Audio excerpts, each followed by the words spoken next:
Hare Krishna, Hare Krishna, Krishna Krishna, Hare Hare, Hare Rama, Rama Rama, Hare Hare. Hare Krishna, everyone. Bhakti Vedanta Bhagavad Group welcomes everyone once again to the weekly Hari Katha. Please accept my humble obeisances. All glories to His Divine Grace, A.C. Bhakti Vedanta Swami Srila Prabhupada, and all Gaudiya Vaishnavacharyas. So before we begin, the announcements for the important events for this upcoming week. Monday, July 19th is the return Rath Yatra. Tuesday, July 20 is Shayana Ekadashi, and Wednesday, July 21st is the Dwadashi Paran, and the breaking of the Ekadashi fast is between 5:55 a.m. to 6:58 a.m. Friday, July 23rd is Guru Purnima or Vyasa Purnima. This event is directed towards Srila Vyasadev. Thus, in some sampradayas, they refer to Guru Purnima as Vyasa Purnima. Traditionally, it is the day when the Guru is worshipped. In the book Festivals, Fairs and Fasts of India, it says Guru Purnima is observed on the full moon day in the month of Asad in the honor of sage Vyasa by keeping a fast, worshipping him for his blessings and to gain wisdom. Formerly on this day, gurus who were the traditional teachers were honored by their pupils.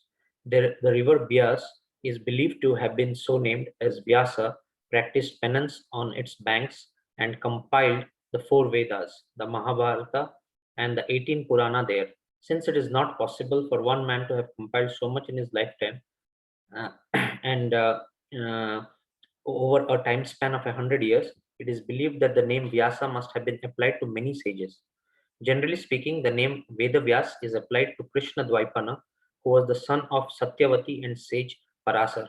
This is before Satyavati married King Shantanu of Mahabharata fame. When the second millennium, Dwapar Yuga, overlapped the third Treta Yuga, the great sage Srila Vyasadeva was born to Parasar Muni in the womb of Satyavati, the daughter of Vasu, the fisherman. As stated in Srimad Bhagavatam, Canto 1, 4.14. Friday, July 23rd is the disappearance of Srila Sanatan Goswami. Sanatan Goswami was the elder brother of Rupa Goswami and a direct disciple of Chaitanya Mahaprabhu. Together with Rupa, Sanatan served as a minister in the Muslim government of West Bengal, India, under Nawab Hussain Shah. After meeting Mahaprabhu, Sanatan abandoned his post and devoted his life to spread Krishna's teachings through writing. Sanatan renounced all worldly pleasures and remained detached and always absorbed in his studies. He is known for his compassion for suffering materialistic, humanity. Among Sanatan's Goswami's significant literary contributions are Hari Bhakti Vilas, Brihad Bhagavat Amrita, and Brihad Vaishnav Toshani. Friday, July 23rd is the beginning of the first month of Chaturmasya, which is fasting from shak, red and green spinach, all varieties of shak. This is green and leafy vegetables. Exceptions are coriander leaves, methi leaves, pudina, curry leaves. Cabbage can be taken as it is not shak. The Chaturmasya period begins in the month of Asad, June to July, from the day of Ekadashi called Sayana Ekadashi, in the fortnight of the waxing moon. The period ends in the month of Kartika, October to November, on the Ekadashi day known as Uttana Ekadashi, in the fortnight of the waxing moon. This 4-month period is known as Chaturmasya. Some Vaishnavas also observe it from the full moon day of Asad until the full moon day of Kartik. That is also a period of 4 months. This period, calculated by the lunar months, is called Chaturmasya, but others also observe Chaturmasya according to the solar month from Shravan to Kartika. The whole period, either lunar or solar, takes place during the rainy season. Chaturmasya should be observed by all sections of the population. It does not matter whether one is grihastha or a sannyasi. The observations is obligatory for all ashramas. The real purpose behind the vow taken during these 4 months is to minimize the quantity of sense gratification. This is not very difficult. In the month of Shravan, one should not eat spinach. In the month of Bhadra, one should not eat yogurt. And in the month of Ashwin, one should not drink milk. One should not eat fish or other non-vegetarian food during the month of Kartik. A non-vegetarian diet means fish and meat. Similarly, Masoor dal and Urad dal are also considered non-vegetarian, as these two dals contain a great amount of protein, and food rich in protein is considered non-vegetarian. On the whole, during the 4-month period of Chaturmasya, one should practice giving up all food intended for sense enjoyment. This is from A.C. Bhaktivedanta Swami Srila Prabhupada, Shri Chaitanya Charitamrita, Madhya Leela. In the these were all our announcements. And in the last session, which was session 19 of Shri Chaitanya Shikashtakam, His Grace Satchitananda Dasa Prabhuji, while explaining the 7th verse of Chaitanya Shikashtakam, explained a lot of important points. And basically, some of the important points are, he mentioned that there are many kinds of dharma, and mankind has many duties, like duties towards friends, relatives, state, and country. All of these duties are material, but there is a permanent duty and related to soul and related to any time or place. That is paradharma. And the ultimate duty is paro bhakti adaksaje. And pure bhakti is when it is ahituki, or not materially motivated, and apratihita, this is uninterrupted. Also, Prabhuji explained the 9 characteristics of bhava, which is shanti, and devotee does not waste time in things that are not entailed towards Krishna consciousness, and is completely detached to material objects. And there is man shunyata, and the devotee always gives respects to others. And for the devotee, there is an intense longing for the service of the Lord, and there's a lot of taste associating with the Vaishnavas, and there's an attachment for hearing and chanting. And also, wherever Krishna resided, the devotee has deep attachment for such places. So, in explaining verse number 7, when Mahaprabhu is talking in the Gambhira, that my Lord Govinda, because of separation from you, I considered even a moment a great millennium. Tears flows from my eyes like torrents of rain, and I see the entire world as void. Prabhuji explained mm, the different rasas associated with Krishna Prem, which is the Dasya Rasa, Shantya Rasa, Santaras, Sakhya Rasa, Vatsalya Rasa, and Madhurya Rasa. And there is a permanent bhav in all these relationships. However, at present, these bhav are not sthayi, they constantly change. As the intensity of love increases, it takes different standards of Krishna Prem. And Prabhuji nicely explained the different standards, which starts with pranaya. Like when pranaya is present, there is complete absence of reverence for the Lord. One of the Gop Sakha is Arjun. He lovingly placed his arm around Krishna's shoulders, and he flickered some of the dust from Krishna's shoulders, neglecting his opulence. This pranaya is the very life of Sakhyaras. And Prabhuji also talked about mana, sneha, raga, anuraga, bhava, and the topmost bhava is the mahabhav, which is which is the deep attachment to Sri Krishna. And in this mahabhav, one becomes very attached to Krishna, and even a moment of obstruction is intolerable. Lastly, Prabhuji explained about the Purva Raga and the Mana. Purva Raga is the anticipation of the meeting, and Mana is when the gopis, like when Srimati Radharani is bhav turned into anger when Krishna was late. So these were some of the important points from last session. And also we'd like to announce that all the recordings are available in the Bhakti Vedanta group, Bhagavad group website, of all the upcoming events and also the past programs. And the lecture wise lecture date wise and topic wise in English, Gujarati, and Hindi are available in bhagavat.ca and pureseva.ca. So now we request His Grace Satchitananda Das Prabhuji to kindly commence session 20 of Shri Chaitanya Shikashtakam, continuing verse number 7. Hare Krishna.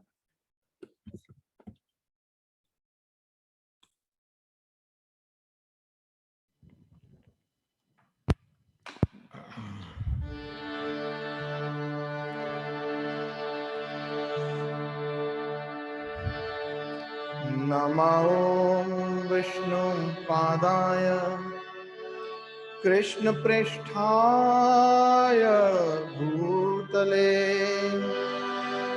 Srimate Bhakti Vedanta Swaminiti Namine Namaste Saraswate Deve Gauravani Pracharine Nirvisesha Shunyavadi Paschatya Desha Tarine. नमो विष्णुपादाय कृष्णप्रेष्ठाय भूतले श्रीमते भक्ति सिद्धांत सरस्वती इति नामिने श्रीवार्षभान्वी देवी दैताय कृपाब्धये कृष्ण संबंध विज्ञान दायिने प्रभवे नमः। माधुरौज्ज्वल प्रेमाध्य श्री रूपानुग भक्तिद श्री गौर करुणा शक्ति विग्रहाय नमस्तुते। नमस्ते गौरवाणी श्रीमूर्तये दीनतारिणे रूपानुगा विरुद्धा अपसिद्धांत द्वंत हारिणे वाञ्छाकल्पतरोभ्यश्च कृपा सिन्धुभ्यैव च पतितनां पावनेभ्यो वैष्णवेभ्यो नमो नमः। जय श्री कृष्ण चैतन्य प्रभु नित्यानंद श्री अद्वैत गदाधर श्रीवासादि गौर भक्तवृंद। हरे कृष्णा कृष्ण कृष्ण हरे हरे हरे राम राम राम हरे हरे। हरे Krishna Krishna Krishna Hare Hare Hare Ram Ram Ram Hare Hare. So today, continuing into verse number 7 of Shri Chaitanya Shikashtakam, we would like to sing from Gitavali, Shikashtakam song number 7, part 2 and 3.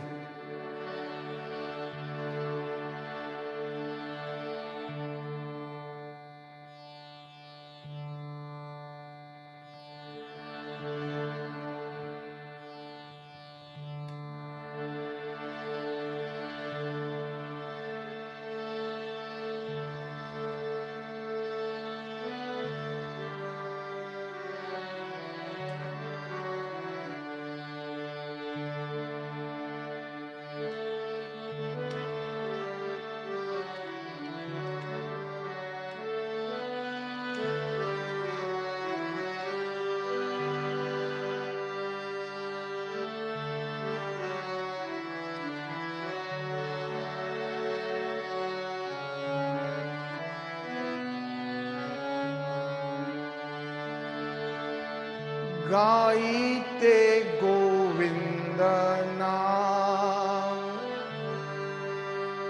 उपजिलो भावग्राम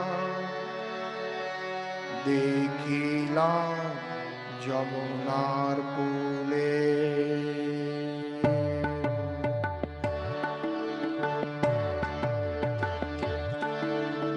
गाइते गोविंद-नाम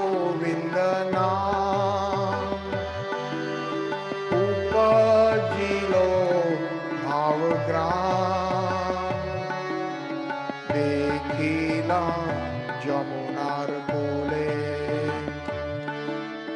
वृषभानुसुता संगे श्याम नटवर रंगे बांसुरी बजाए निपमुले।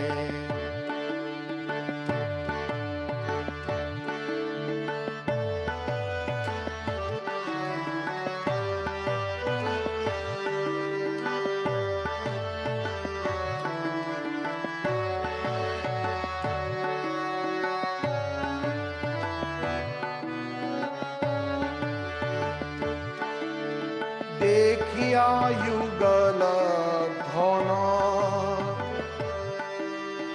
अस्थिर হইল মন জ্ঞান হর হইল তখন কোট শনি নাহি জানি জ্ঞান লাভ হইল মানি और नाही हेलो दर्शन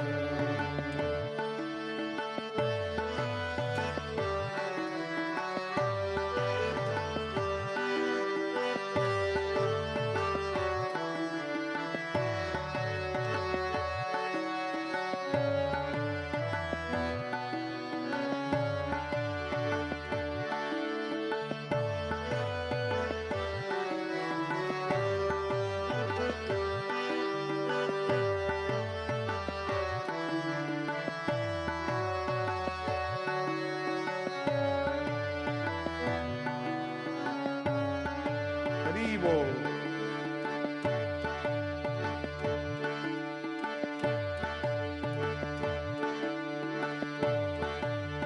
second song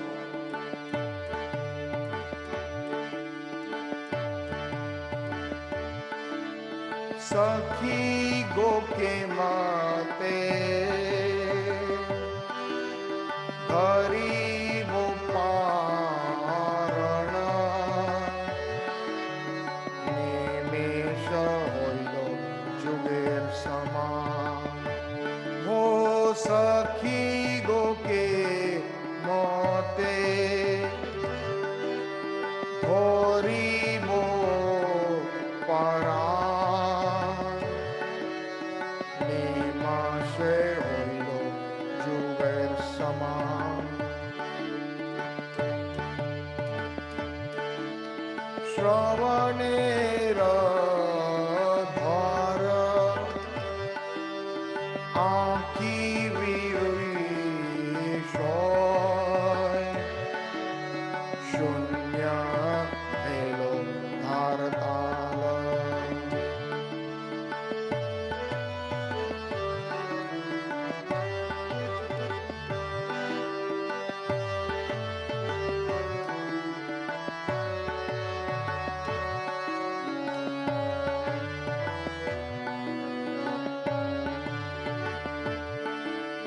गोविंद विरहे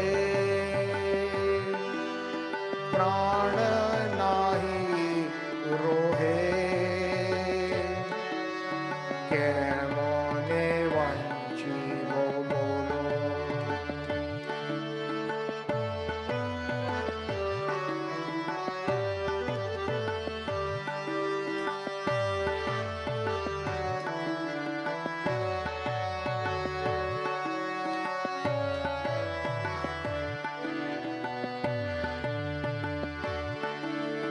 भक्ति वीनो अस्थिर होया गोविंद-नाम श्रवण कोरी हो भक्ति वीनो अस्थिर होया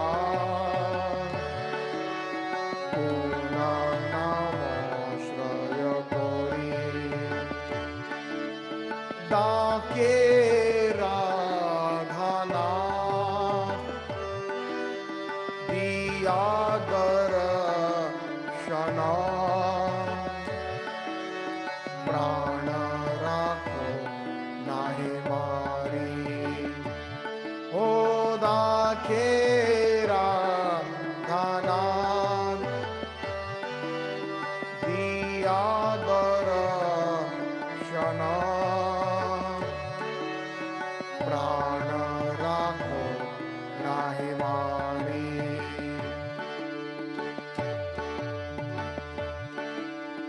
सखी गो के माते हरिबो पारायण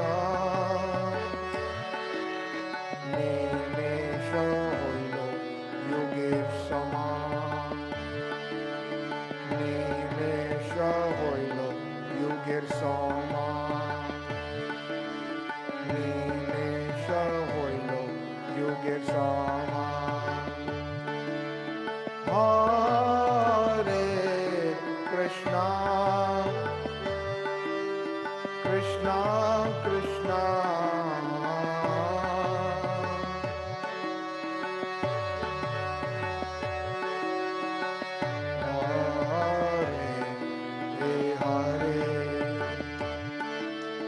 Hare Rama, Rama Rama,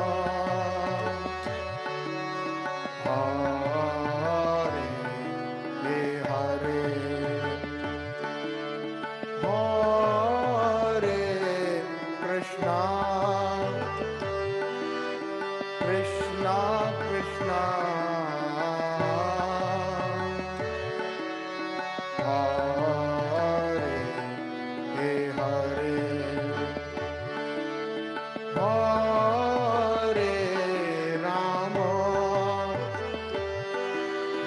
Hare Rama, Rama Rama, Hare Hare, Hare Krishna, Hare Krishna,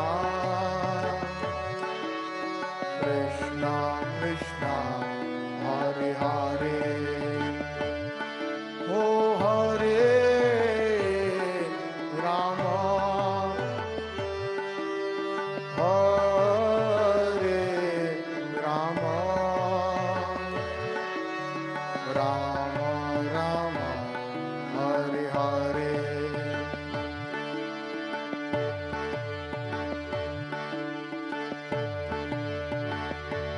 Hare Krishna, Krishna Krishna, Hare Hare, Hare Rama, Rama Rama, Hare Hare, Hare Krishna, Krishna Krishna, Hare Hare, Hare Rama, Rama Rama, Hare Hare.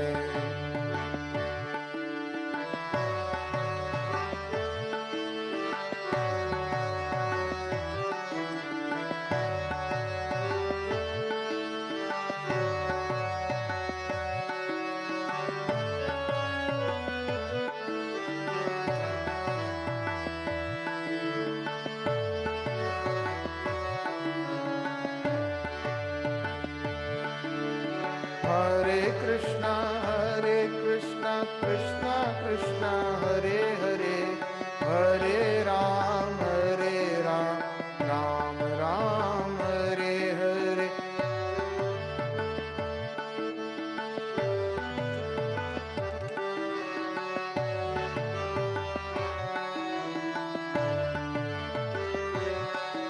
Oh Hare Krishna, Krishna Krishna, Hare Hare, Hare Ram, Ram Ram, Hare Hare.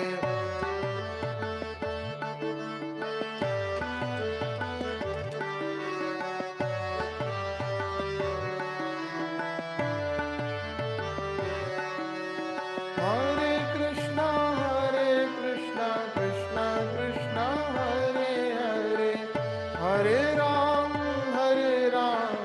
Ram Ram, Hare Hare.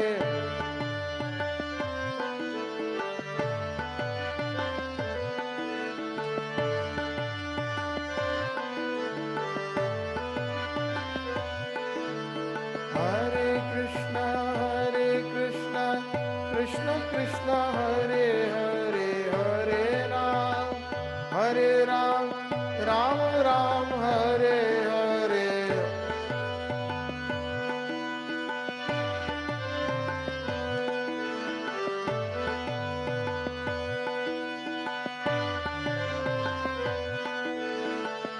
Hare Krishna, Krishna Krishna, Hare Hare, Hare Ram, Ram Ram, Hare Hare, Hare Krishna, Krishna Krishna, Hare Hare, Hare Ram, Ram Ram, Hare Hare, Hare Krishna, Krishna Krishna, Hare Hare, Hare Ram, Ram Ram, Hare Hare.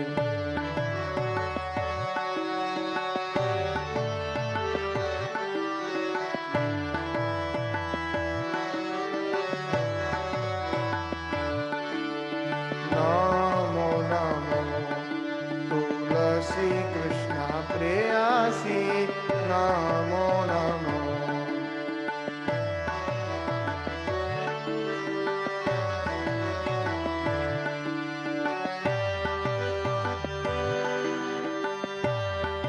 Vraje Radha Krishna Seva Pao,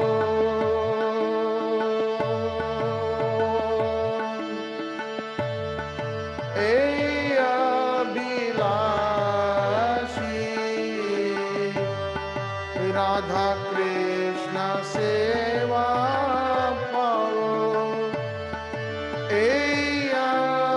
Abhilashi, Kripa Kori Koro Tare Vrindavanavasi, Kripa Kori Koro Tare Vrindavanavasi, Morae Abhilash, Vilas Kunje Diyo Vas, Nayane Rivo Sada Jogala Ruparasi,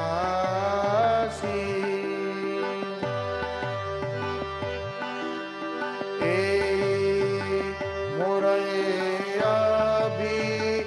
Abhilash, Vilas Kunje Diyo Vas, Nayane Rivo Sada Jogala Rupa Rasi, Tulasi Krishna Preyasi, Namo Namah.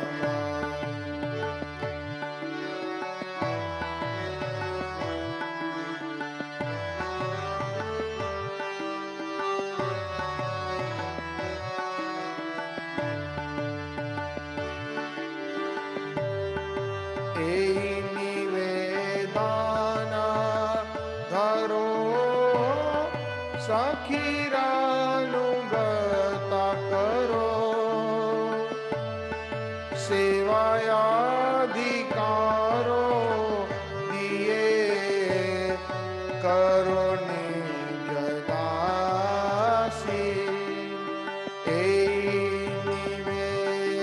nivedana dharo sakhirānugata karo, sevayadhikara diye karo nijadasi, tulasi Krishna preyasi, Namo Namo. Dina Krishna Dase Koye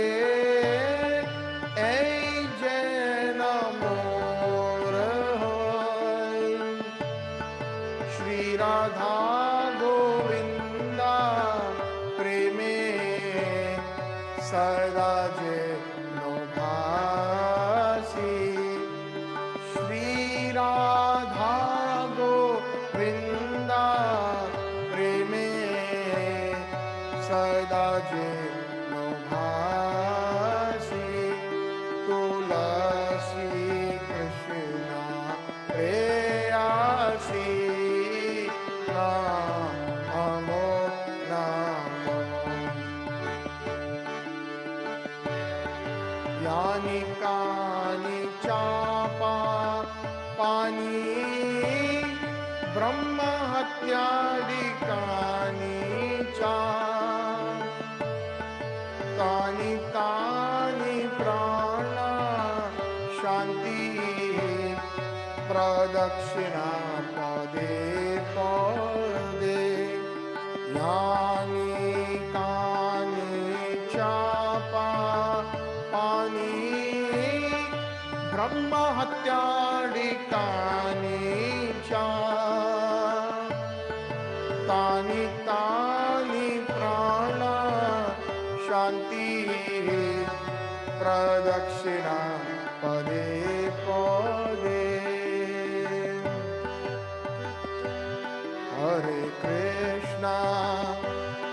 हरे कृष्णा कृष्णा कृष्णा हरे हरे हरे राम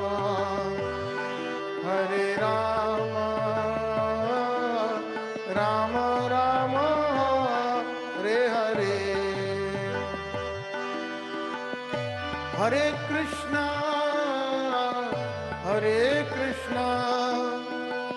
कृष्णा कृष्णा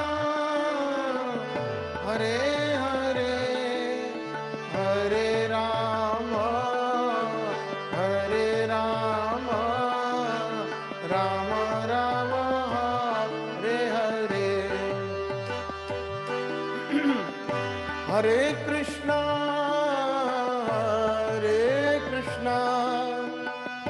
कृष्णा कृष्णा हरे हरे हरे राम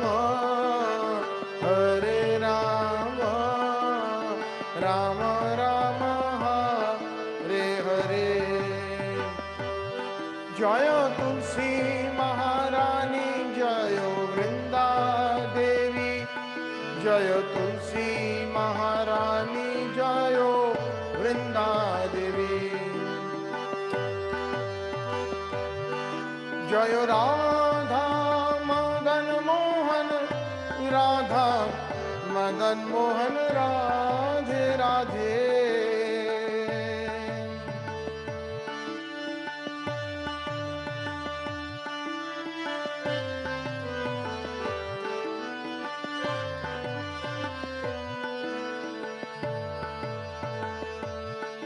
जय राधा गोविंद राधा गोविंद राधे राधे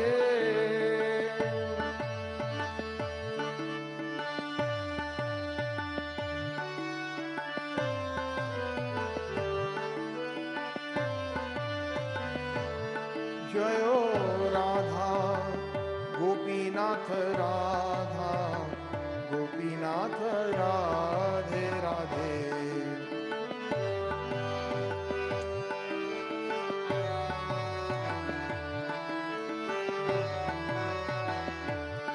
जय राधा रमण राधा रमण राधे राधे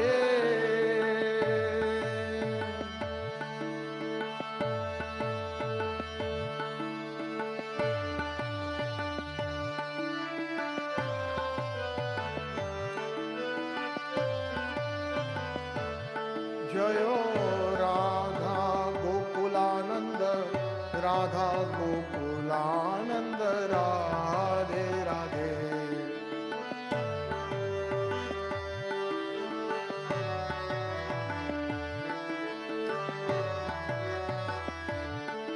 जय राधा दामोदर राधा दामोदर राधे राधे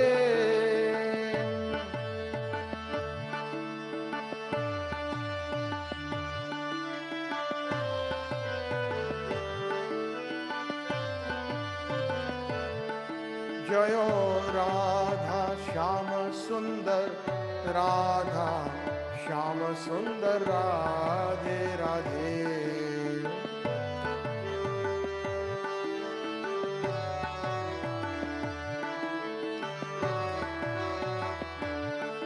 जय कृष्ण बाल जय वृंदावन धाम।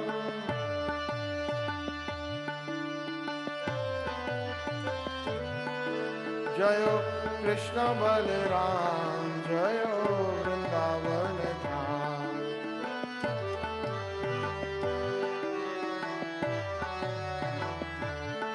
जय ललिता विशाखा राधे श्याम।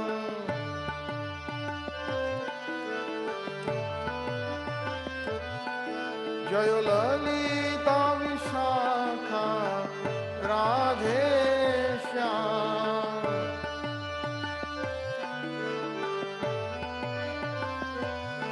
जय जगन्नाथ जय जगन्नाथ जय बलदेव जय सुभद्रा।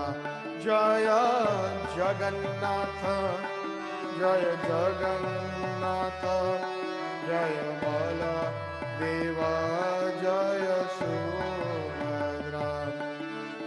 जगन्नाथ स्वामी नयन पथगामी नयन पथगामी भव तुमे।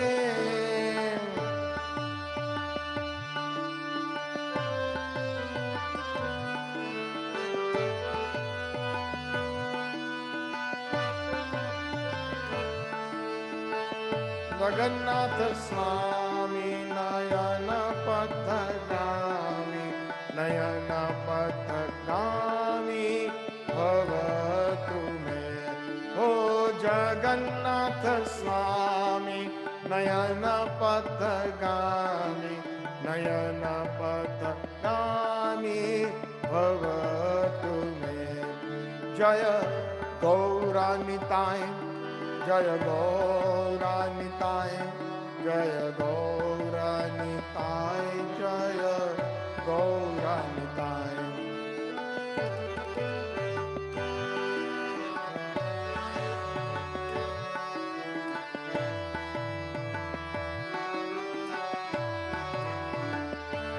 प्रभुपाद प्रभुपाद प्रभुपाद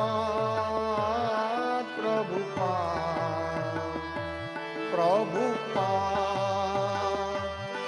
प्रभुपाद प्रभुपाद जय जय प्रभुपाद। प्रभुपाद प्रभुपाद प्रभुपाद प्रभुपाद प्रभुपाद प्रभुपाद जय जय प्रभुपाद। प्रभुपाद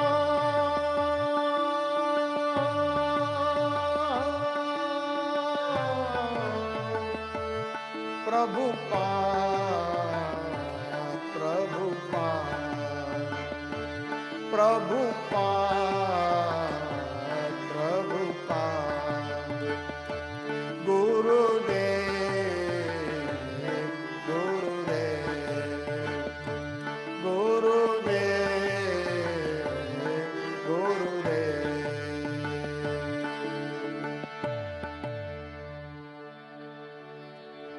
गौर प्रेमानंदे हरि हरि बोल। गौर प्रेमानंदे हरि हरि बोल। गौर प्रेमानंदे हरि हरि बोल। गौर प्रेमानंदे हरि हरि बोल। श्री चैतन्य शिष्टाष्टकम। चेतोदर्पणमार्जनम् भवमहादावाग्निर्वापणम् श्रेयकैरवचन्द्रिका वितरणम् विद्यावधूजीवनम् आनन्दाम्बुधिवर्धनम् प्रतिपदपूर्णमृतस्वादनम् सर्वात्मा स्नपन्नम् परम विजयते श्रीकृष्ण संकीर्तनम्।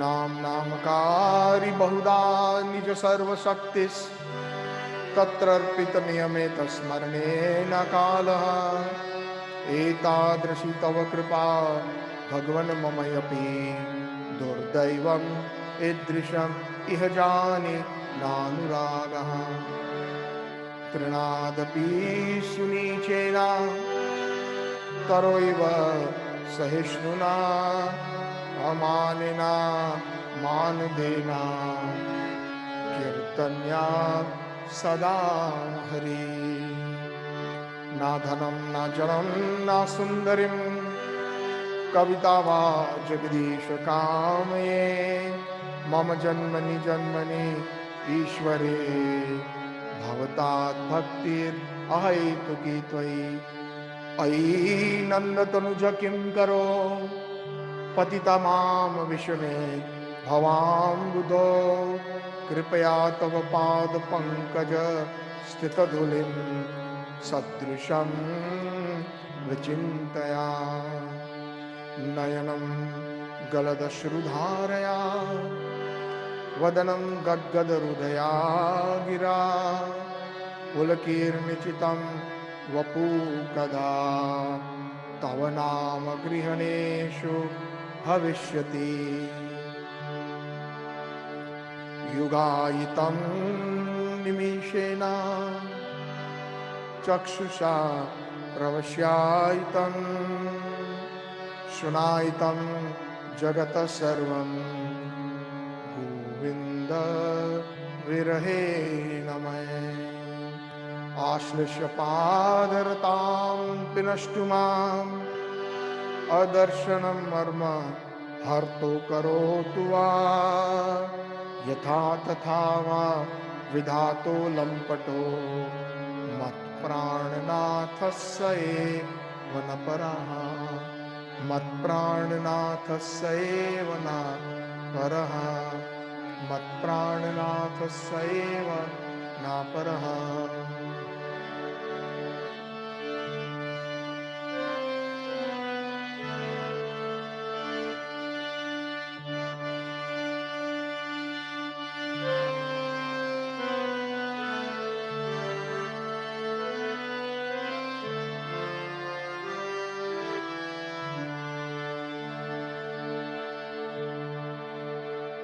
आराध्यो भगवान् व्रजेशतनयस् तद्धाम वृन्दावनम्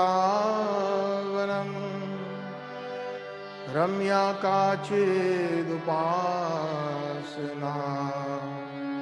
व्रजवधूवर्गेण तया कल्पिता श्रीमद्भागवतं पुराणयमलं प्रेम पुमार्थो महान् श्री चैतन्य महाप्रभो मतैदं नायत्रयाग्रह परः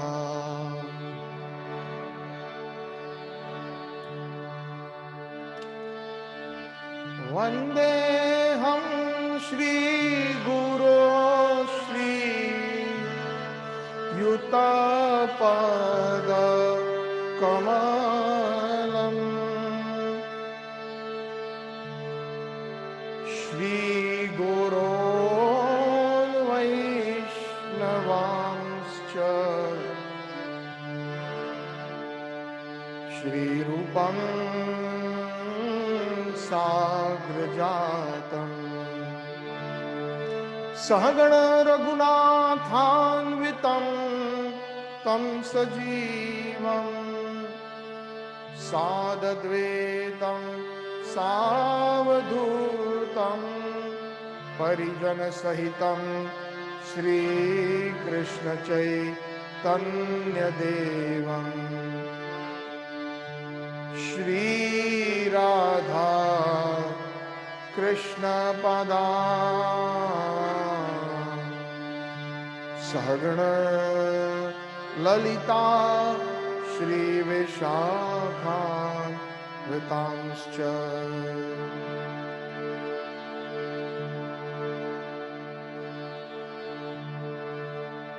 नवनीरदनिन्दितकान्तिधरं रससागरनागरभूपवरं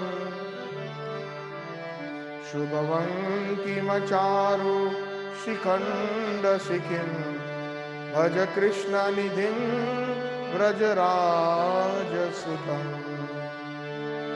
राधिका सरोदइन्दु निन्दिमुखमण्डली वन्दिये श्रीपादपद्म वृषभानुनन्दिनी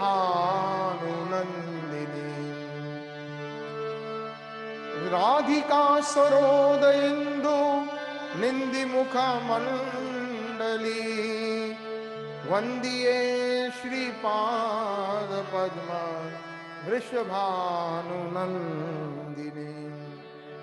वाञ्छाकल्पतरुभ्यश्च कृपा सिन्धुभ्येव च पतितनां पावनेभ्यो वैष्णवेभ्यो नमो नमः।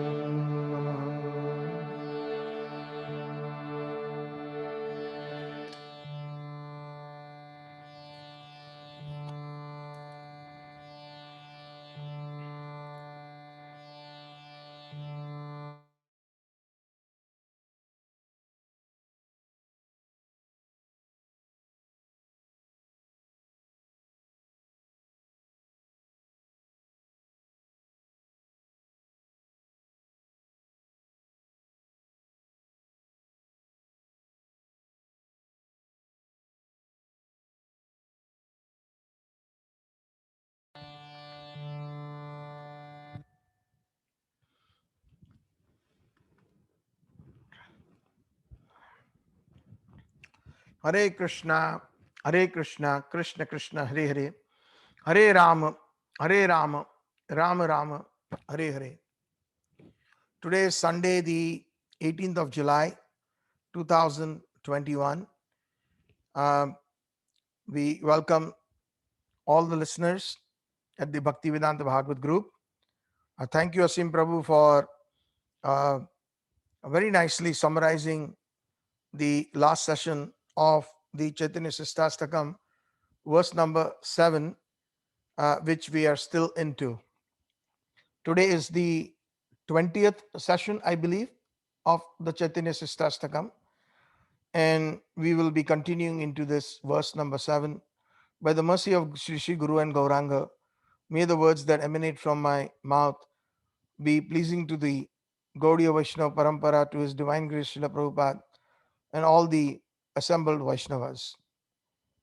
So, if you all recollect, in our last session, some of the important points that we had highlighted due to the verse itself, wherein Yugaitam Nimeshena Chakshusha Pravashaitam Shunaitam Jagata Sarvam Govinda Virahena Me.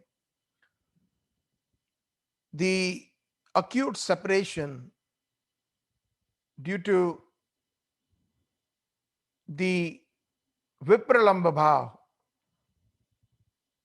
towards Sri Krishna has now fully manifest in Chaitanya Mahaprabhu.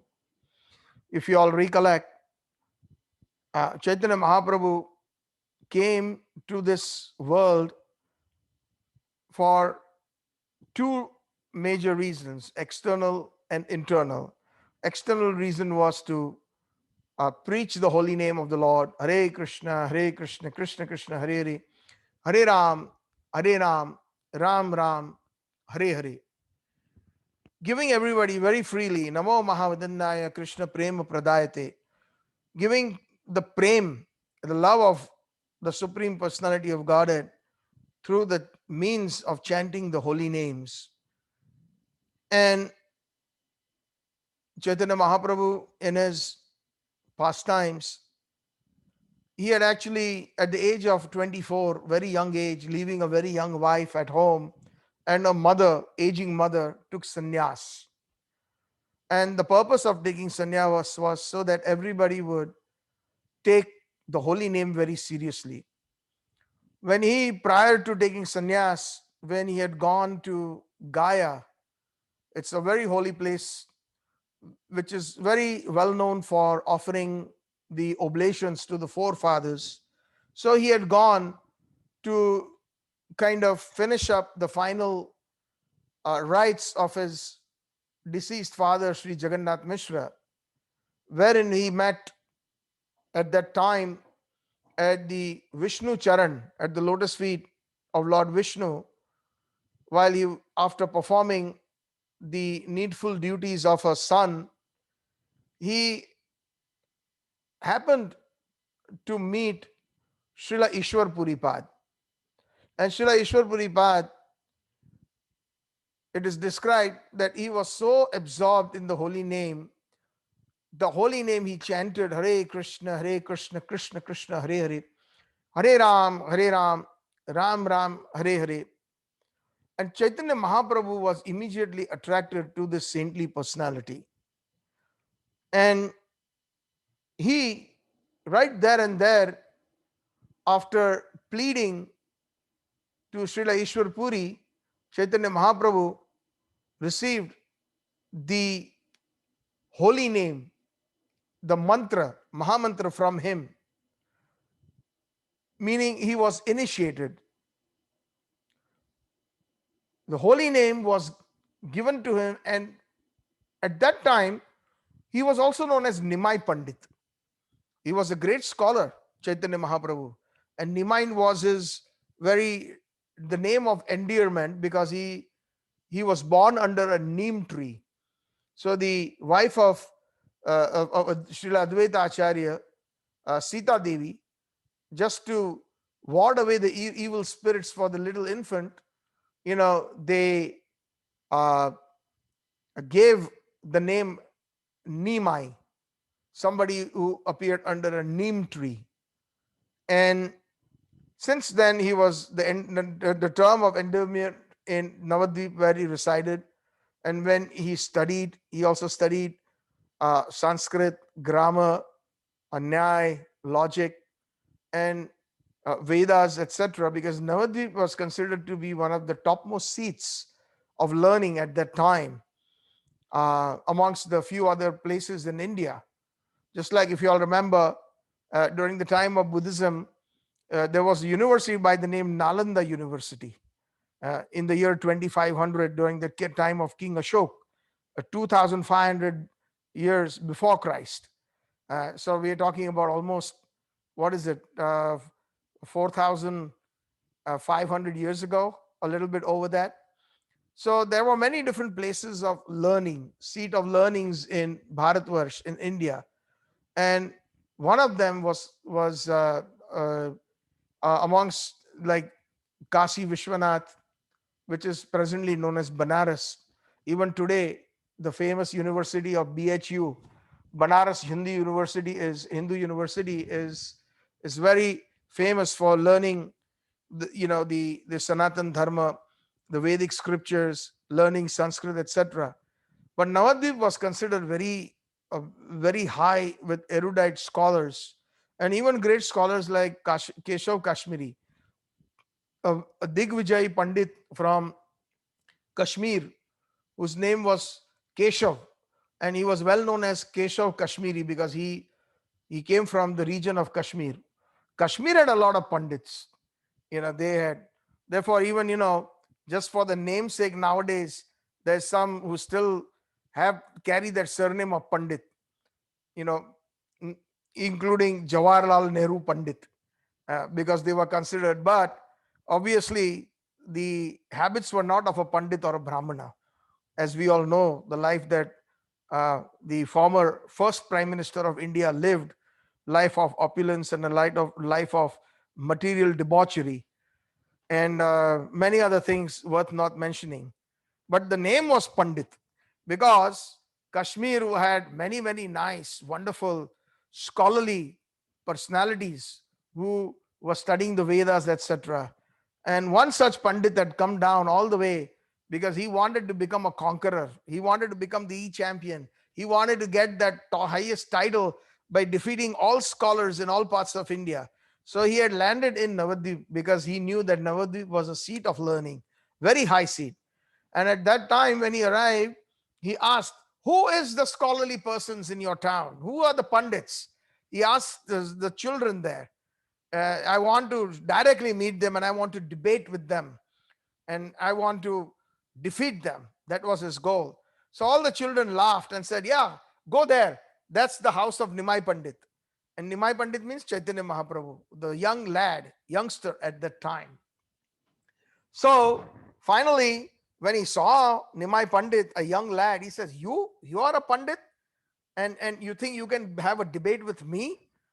So then some or the other, he composed some verses on the Ganga, and spontaneously Keshav Kashmiri, because Navadvip is on the bank of the Ganges river.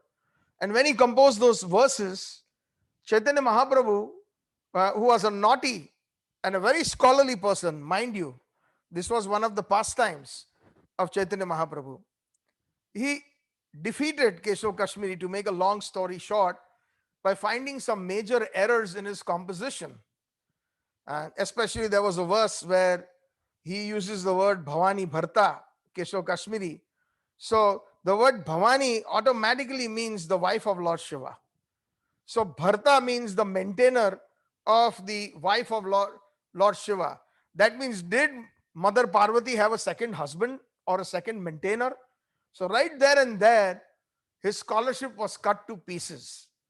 That, wow, this little boy has made a correction in my composition and I am the great Keshav Kashmiri Pandit. And then he was ashamed. And at that night, Mother Saraswati, Ma Saraswati, came in Keshav Kashmiri's dream and says, do you know what you have done? He is my husband. I am his consort. You better ask for apologies. And I think it is in your best interest to leave. So next morning, early in the morning, offering his obeisances from far, Keshav Kashmiri left Navadvip, defeated. He wanted that certificate, but he got defeated by a very young lad. The same young lad, after father passed away, he went to Gaya, he met Ishwar Puripad, he took the Harinam, Hare Krishna, Krishna Krishna, Hare Hare, Hare Ram, Ram Ram, Hare Hare. And he was maddened. He was maddened with the holy name. Tears rolled on his cheeks and he rolled on the ground as he chanted. And when he came home, he was a completely transformed person. Nimai Pandit had a toll. Toll in Bengali means a gurukul or an ashram, where he used to teach grammar. He was a professor or a teacher teaching Sanskrit to the residents and students in Navadvip. So suddenly seeing his entire countenance changing, the entire Navadvip Vasis, the residents of Navadvip, they were shocked. And they saw that this Nimai Pandit, who was constantly into grammar and Sanskrit and logic, now he is just dancing like a madman, crying like a madman, rolling on the ground and just chanting the holy name, Hare Krishna, Krishna Krishna, Hare Hare, Hare Ram, Ram Ram, Hare Hare. And everybody was shocked. They went and complained to Mother Sachi that something is wrong with your son. I think he has gone crazy. And Srivas Pandit, when he heard that, streams of tears rolled in his eyes. I wish that kind of madness I could possess. So Srivas Pandit is one of the very close associates of Chaitanya Mahaprabhu. When we sing or when we chant the Mahamantra, we always chant first for the blessings of the associates of Chaitanya Mahaprabhu. We always chant, if you have noticed, Jai Sri Krishna Chaitanya, Prabhu Nityananda, Shri Advaita Gadadhar, Srivas Adi Gaur Bhakta Vrinda. So we chant the names of his intimate associates. Chaitanya Mahaprabhu is Krishna in the mood of Radharani. Jai Sri Krishna Chaitanya. So we call out to Chaitanya Mahaprabhu. Prabhu Nityananda. We all call out for the mercy of Nityananda Prabhu, who is none other than Lord Balram in the eternal Golok Vrindavan. Shri Advaita. we call out to Advaita Goswami. Advaita Goswami was a grandfatherly figure to Chaitanya Mahaprabhu, and he is none other than the combination and an incarnation of Mahavishnu. Mahavishnu is that personality. There are three Vishnus. There is Mahavishnu, known as Karana Udakashayi Vishnu. The second Vishnu is known as the Garbho Udakashayi Vishnu, and the third Vishnu is known as the Shiro Udakashayi Vishnu. So these three Vishnus play a very important role in the creation, especially the material worlds, and expanding in themselves into the appropriate Brahman in each universal system, and further expanding themselves unlimitedly in the heart of everyone, known as Paramatma. So Paramatma is known as Sirodakshai Vishnu. His residence is in Shir Sagar, or in the ocean of milk. And in the bottom of each Brahmand, of each universe, there is the waters that are known as the Garbha Sagar, reclines Garbha Udakashayi Vishnu. And when in the beginning of creation, when everything is empty in that particular universal system or in that Brahman, from his lotus navel emanates a beautiful golden flower, and the first being is created, which is Lord Brahma. So Lord Brahma emanates from the Hiranya Garbha, or the golden womb of, because Lord Brahma doesn't have a mother like a normal being where they have a mother and a father. Everybody has to take birth from a female, a mother. But Lord Brahma, the first created being, he appeared from the navel of the second Vishnu, known as Garbha Udakashayi Vishnu. And Garbha means womb. And so the one that gave birth to Lord Brahma, the first created being, and he who reclines in every Brahman. There are millions and millions of universal systems, and Mahavishnu expands himself into Garbhodakshai Vishnu, and Garbhodakshai Vishnu further expands himself into an unlimited forms as the super soul in each and every entity and each and every atom. So Mahavishnu, also known as Karana Udakashayi Vishnu, who reclines in the Karanjal, the causal ocean, he is the one who actually is instrumental through the process of his Lom Vilom in the creation and the destruction of the different worlds in the material world that take place. And it is through his agency, Krishna also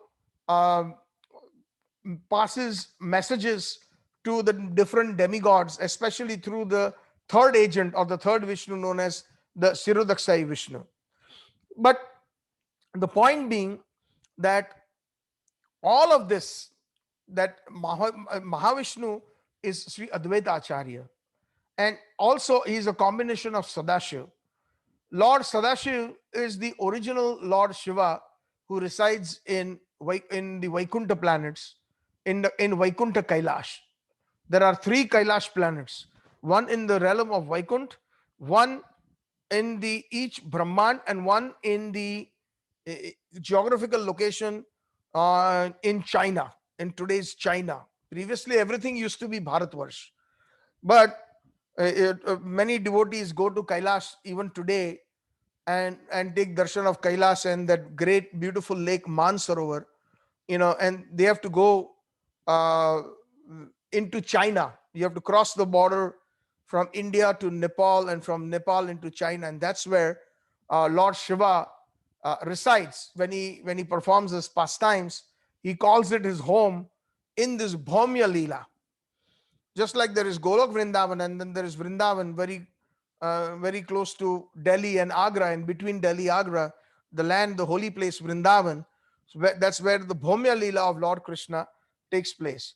So we take the blessings of Advaita Acharya, who is, and he was the one who was responsible, instrumental in bringing Chaitanya Mahaprabhu to this material world. When he cried, offering the water of the Ganges mixed with his own tears to the Shaligram Shila, And he sang out in a loud voice, Hu hunkar garjanadi ahoratra sahaguna ha Krishna radhika natha prarthanartha.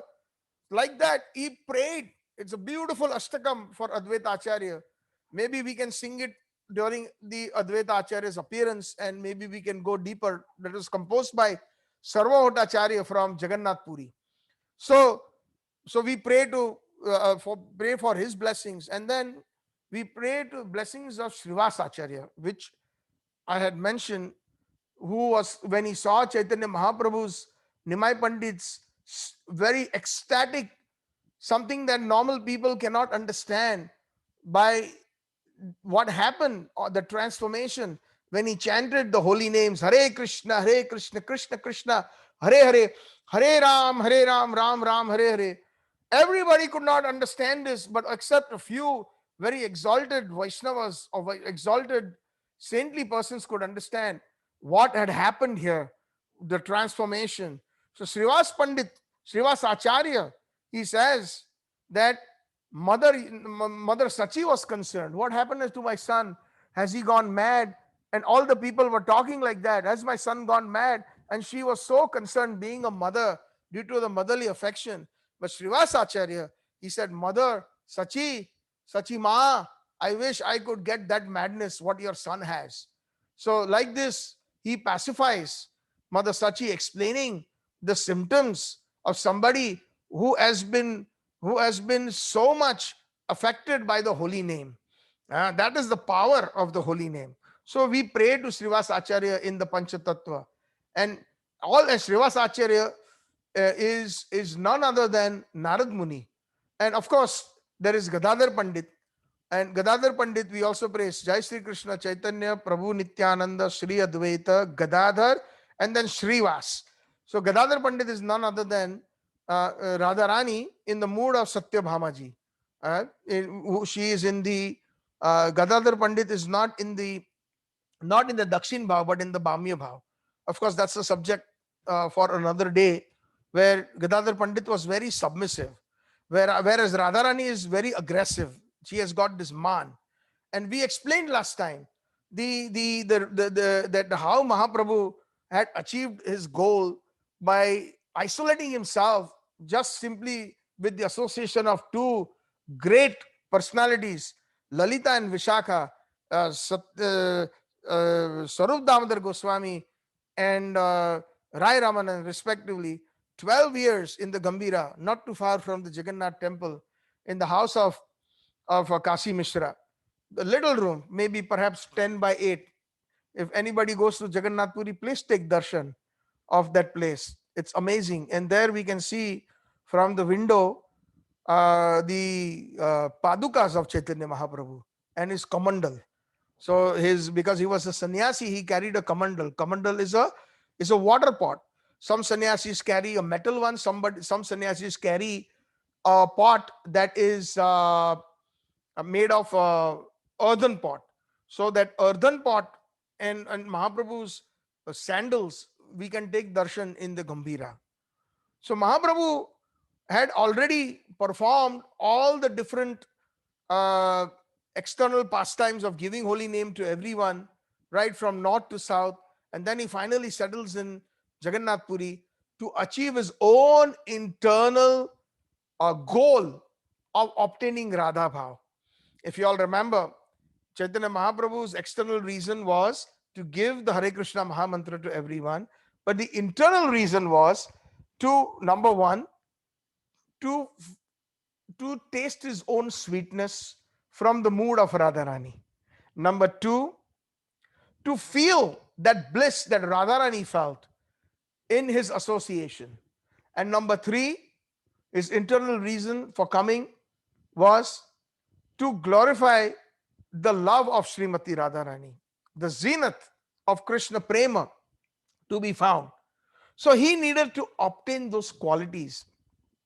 So that is why he sat and chanted, and he himself took the ashray or the shelter of the holy name itself by chanting Hare Krishna, Krishna Krishna, Hare Hare, Hare Ram, Ram Ram, Hare Hare.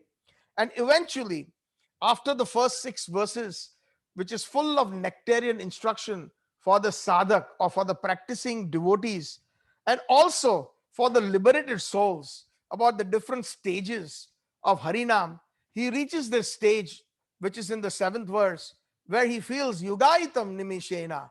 That many, as if it feels like many millenniums have passed. Yuga. We explained last time that the yuga, each yuga is approximately 4 million years. So Yugaitam. And the moment, one little moment feels like it's like millions and millions of years due to your separation. I'm crying, oh Govind, Yugaitam nimishena chakshusha pravashaitam. Chakshusha, eyes. Chakshusha means eyes. Pravashaitam means profusely, just like how rain falls, like the profuse torrential rain, how it falls. Similarly, my eyes are inundated. My eyes are inundated with those tears like the rainfall. Why? Govinda virahename, in separation of Govind. Now, we had also touched upon the topics of how one can attain prema. But prior to that, we have to understand the different delineations. So we had explained there is in prem the symptoms of the love, the pure, uncontaminated, pure love for God or for Sri Krishna comprises of the following: pranaya, mana, sneha, raga, anuraga, bhav, and mahabhav. And like this, we explain very briefly, because if somebody needs to know a lot in details, then one has to go to visit and read very carefully Rup Goswami's Bhakti Rasam Sindhu. So the pranaya is defined, if you are just to quickly in one line, is where there is no awe and reverence. So there is no pranaya in Vaikuntha, because everybody has got awe and reverence for Lord Narayana, for Vishnu, for Lord Venkateshwarpati, Lord Balaji, lot of awe and reverence. So there it is not possible to have pranay. Pranay is only present when it is complete absence of awe and reverence. And pranay is basically present starting at Sakyaras. It is not possible in Shantaras, and it is not possible in Dasyaras. So Sakya means friendship. So when you are friends with Krishna, or when you're friends with anybody, there is that consciousness of equality. One doesn't have any awe and reverence for a friend. One doesn't bow down to his friend, or one is not careful in choosing words or mincing words when they are with friends. They joke, they laugh, they sometimes even speak harshly to each other, because that's what friends do. So that is in a very simple way, that is how we can explain when one reaches that prema for Krishna, that prema where one doesn't see that he is the supreme personality of Godhead. Right now, as sadhaks, right now, as those who are practicing Krishna consciousness, we take the shelter of Bhagavad Gita, and we take the shelter of the first 9 cantos of Srimad Bhagavatam, so that we understand the opulence of Krishna. Please try to understand this. This is very important as a concept. And then later on, hopefully by the mercy of Guru Gauranga, Srila Prabhupada, and our Gaudiya Acharyas, we can enter into a different domain. So we are sadhaks right now, practicing devotees, where there are rules and regulations that we must follow, which is the summum bonum and the foundation that will lead us to the second stage, which is known as Raganuga Bhakti, or it is also known as Raga Atmika Bhakti. Raganuga Bhakti means deep attachment to Sri Krishna and spontaneous love. There is no awe and reverence. There is no distance created out of awe and reverence and the formal respect. So at that stage, one can understand that they have got that Krishna prem of pranaya. And pranaya is generally exhibited by the friends of Sri Krishna, the sakhas. They have the Vishramba and the Sambhrama rasa. The Vishramba rasa is where there is equality, but there is some friendship even in Vaikuntha. Like Lord Ramachandra had accepted Vibhishan as his friend. Lord Ramachandra had accepted Nishadraj, the one of the chieftains in the jungles that of the Adivasis. He had accepted him as a friend. But in that friendship, there was Sambhrama. Means they knew that he is the Supreme Personality of Godhead, and the pranaya or that love was not present in them. There was always awe and reverence when Vibhishanji in the presence of Lord Ramachandra, or when Nishadraji in the presence of Lord Ramachandra, or even as a matter of fact, I think Lord Ramachandra had accepted uh, Vali and Sugriv, one of the two brothers. Sugriv was accepted as a friend by Lord Ramachandra, but that was in the Sambrahma Bhav, not Vishramba. But the Vishramba Bhav we can find in Vrindavan, where there is equality. Madhumangal very clearly chastises Nandanandan, Krishna. So what if your father has 900,000 cows? So what? He is Vrajendra Nandan, you are Vrajendra Nandan, you are the son of the king of Vrindavan. But you lost the game, you lost the game, you will be punished. You have to catch your ears and you have to sit up and down 50 times. That is what we all decided. No cheating, no cheating, no exceptions.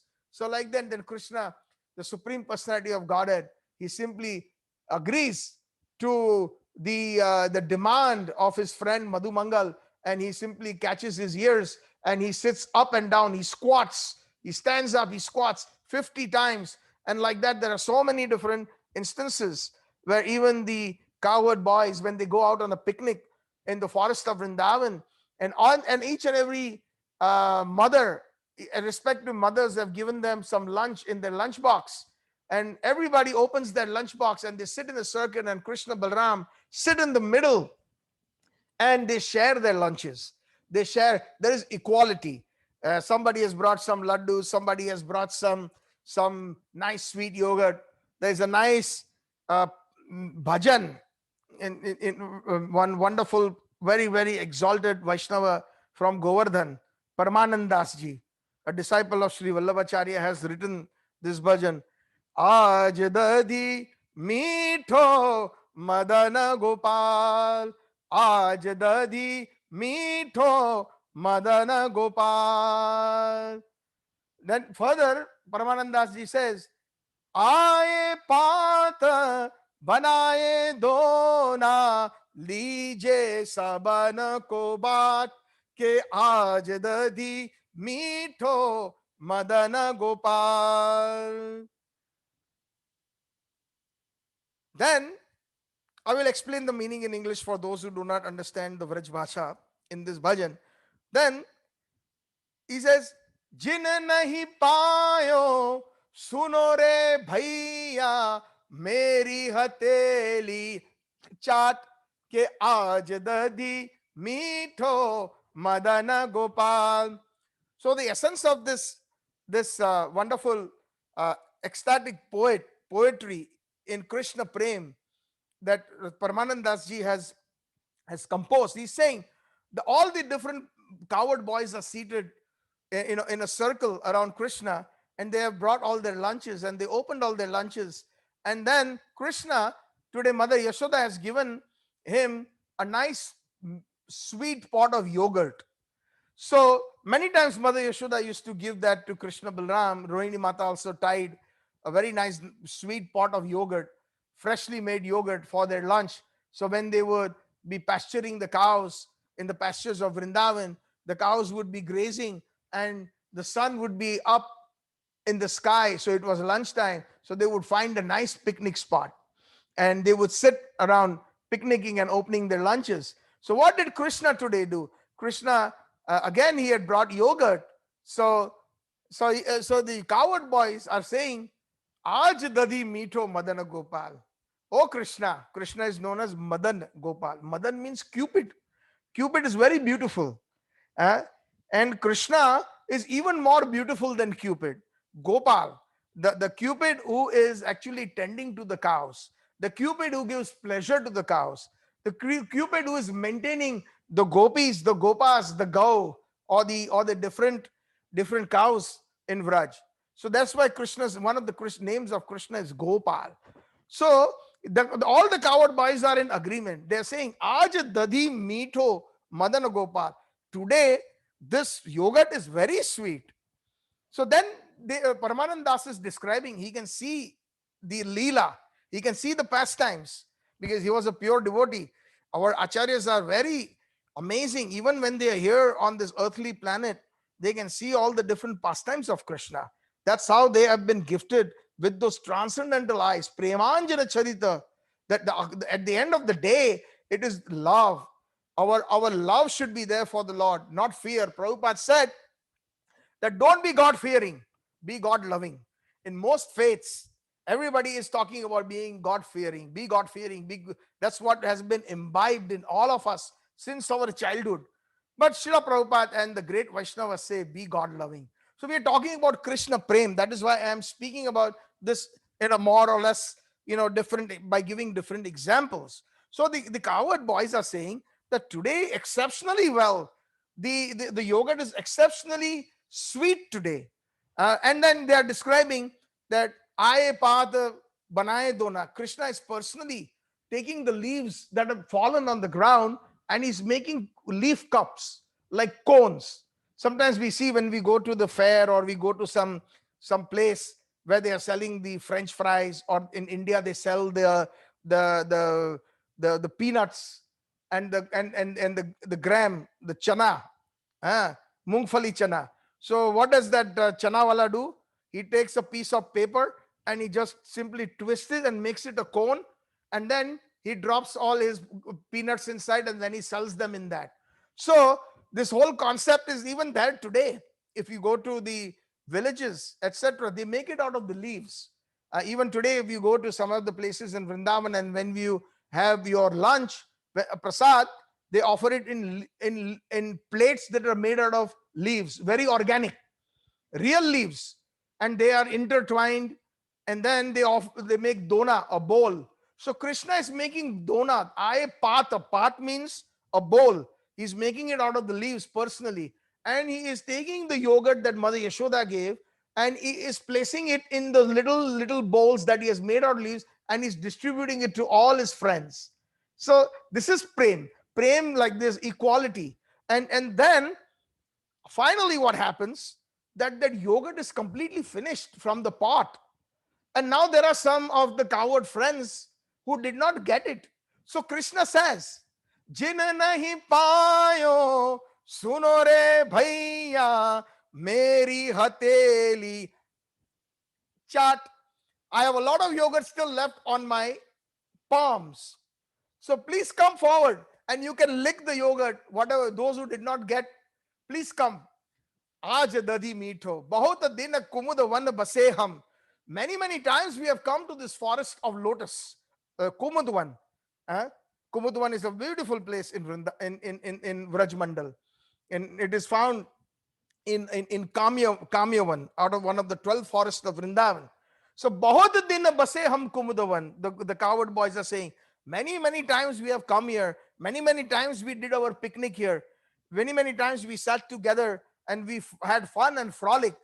But aso meetho dadi kabhu na payo. But we have never ever found such sweet yogurt, because we were so fortunate to lick it off your palms. Aaj dadi meetho Madana Gopal.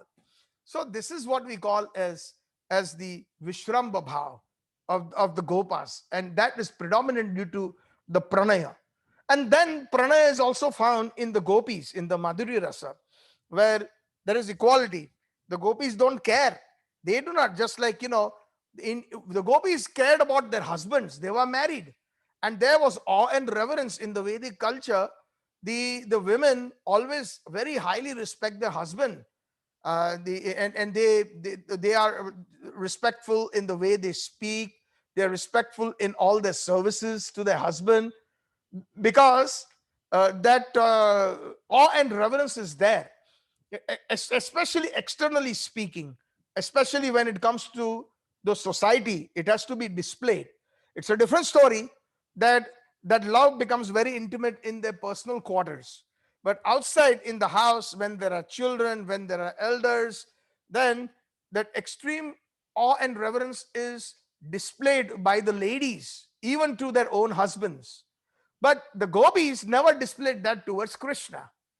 Although they were married and they had expressed their uh, parkyaras, where the love of the paramour, this is a very, very high subject matter, and I will not go much into it, just try to explain the different definitions here.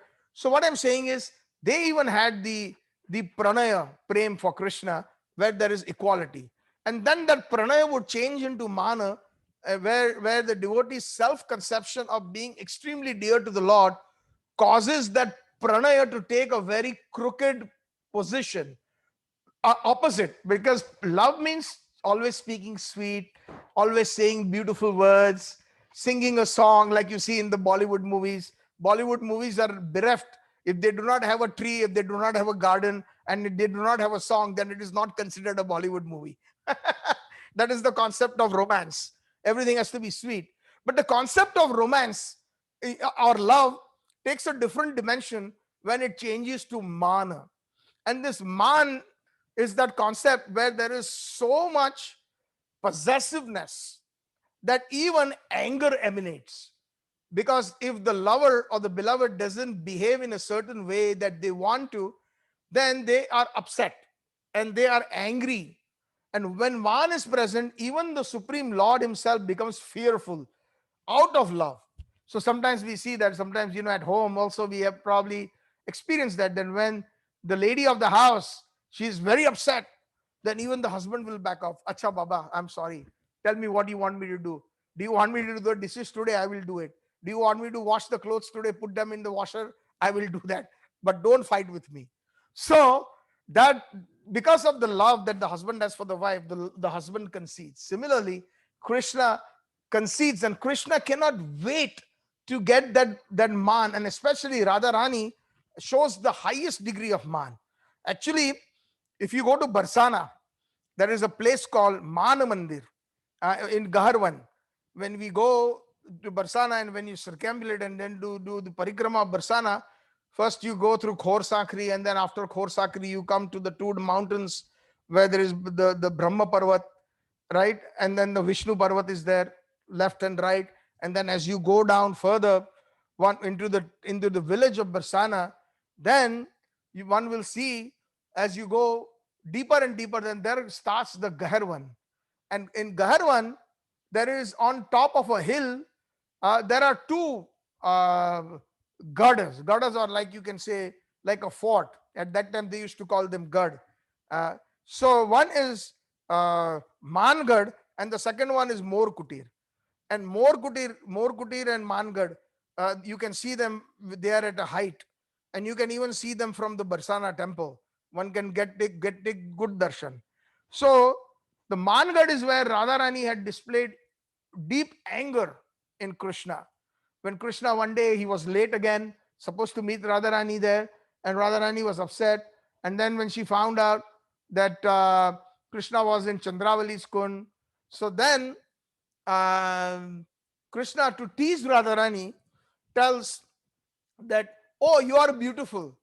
But in sarcasm, Krishna says, Chandravali is even more beautiful. She is like 1,000 moons. So that even angered Radharani further.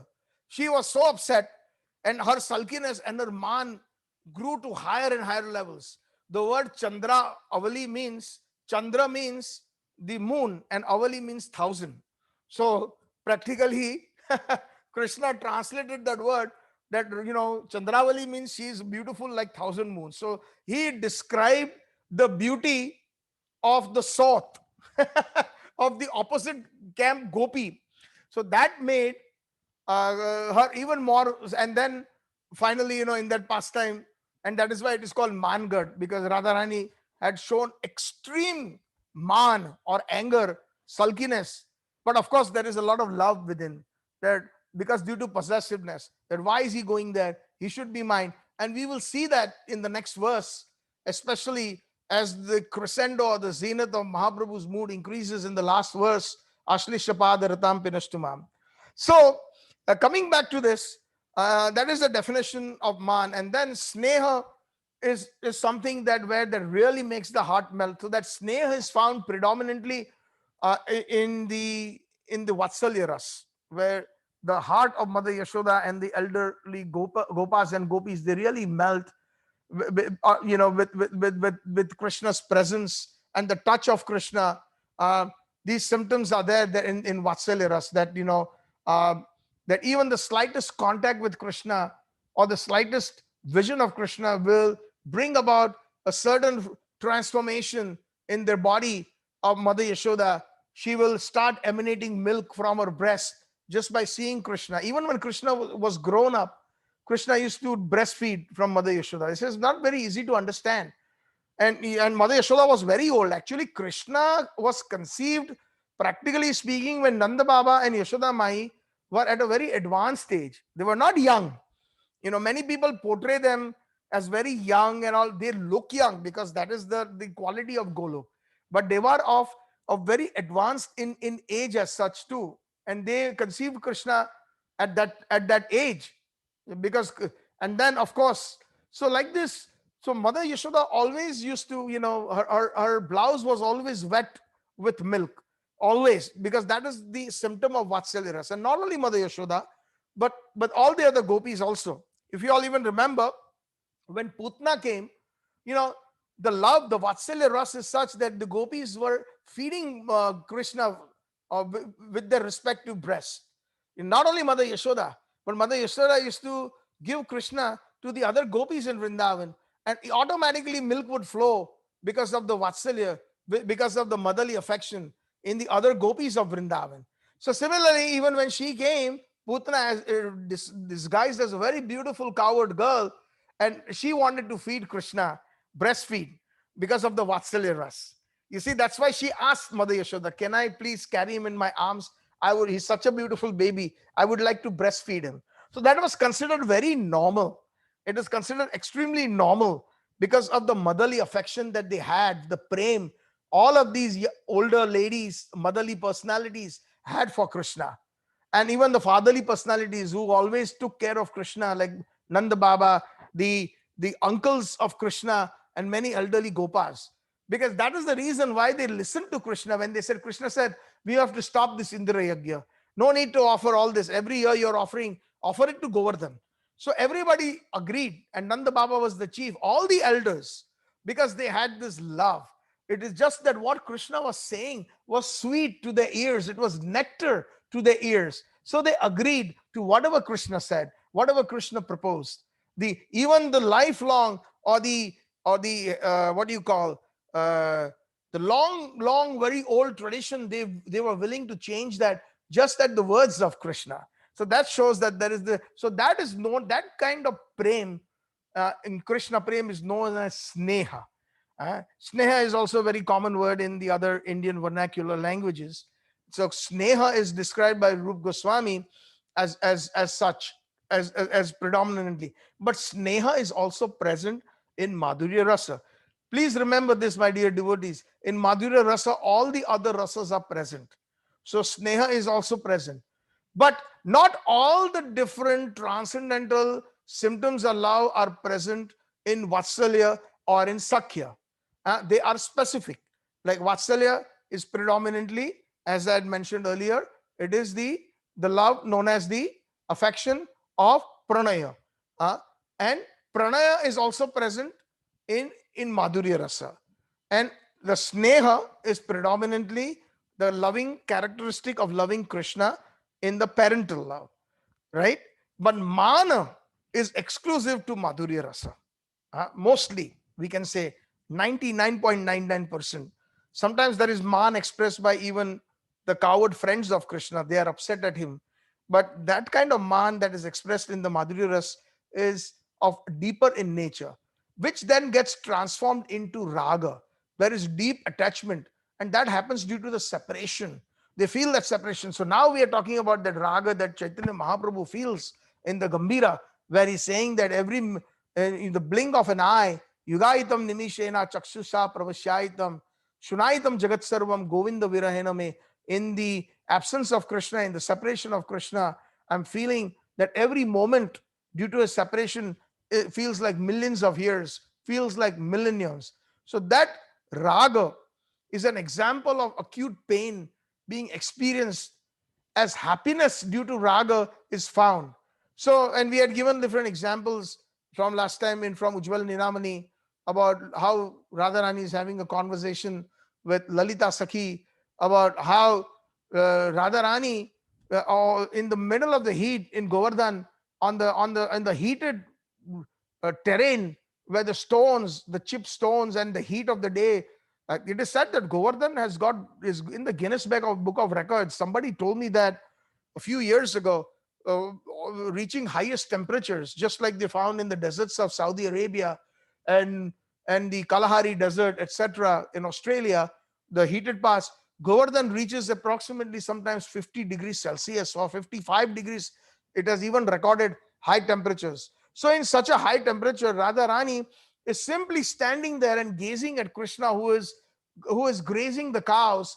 And to her, even though the heated stones are like sharp, she doesn't feel that, because her love for Krishna is so predominant that it overpowers the pain and the suffering that the terrain is causing. So like this, these are the different symptoms where there is the Krishna prema of raga, so much deep attachment that you forget. And then that further it is translated into anuraga. Anuraga, and this rag which causes the object of affection to be experienced in newer and newer varieties, uh, where everything is new about Krishna. Every moment is new. Nothing is stale. Like when as they say in English, familiarity breeds contempt. We have heard about that. Srila Prabhupada used to use this proverb quite a bit. And that happens even with us in our relationships in the material world. Every day when there is when we are newly married, oh, those days are the best days. But as the few years pass by, then things become normal. And as more and more days pass by, there's sometimes husband and wife cannot even have a conversation without a fight or without getting upset. So in Hindi, there was one nice, somebody it says, Shadi se pehle Chandramukhi, Shadi ke baad Jwalamukhi. I think there is something in between. Before getting married, the girl is like the Chandramukhi, the beautiful flower that blossoms in the full moonlit night. It is very beautiful. It is a kind of a lily, Chandramukhi. And then after marriage becomes Jwalamukhi. And after that, the same wife becomes Jwalamukhi. Jwalamukhi means a volcano.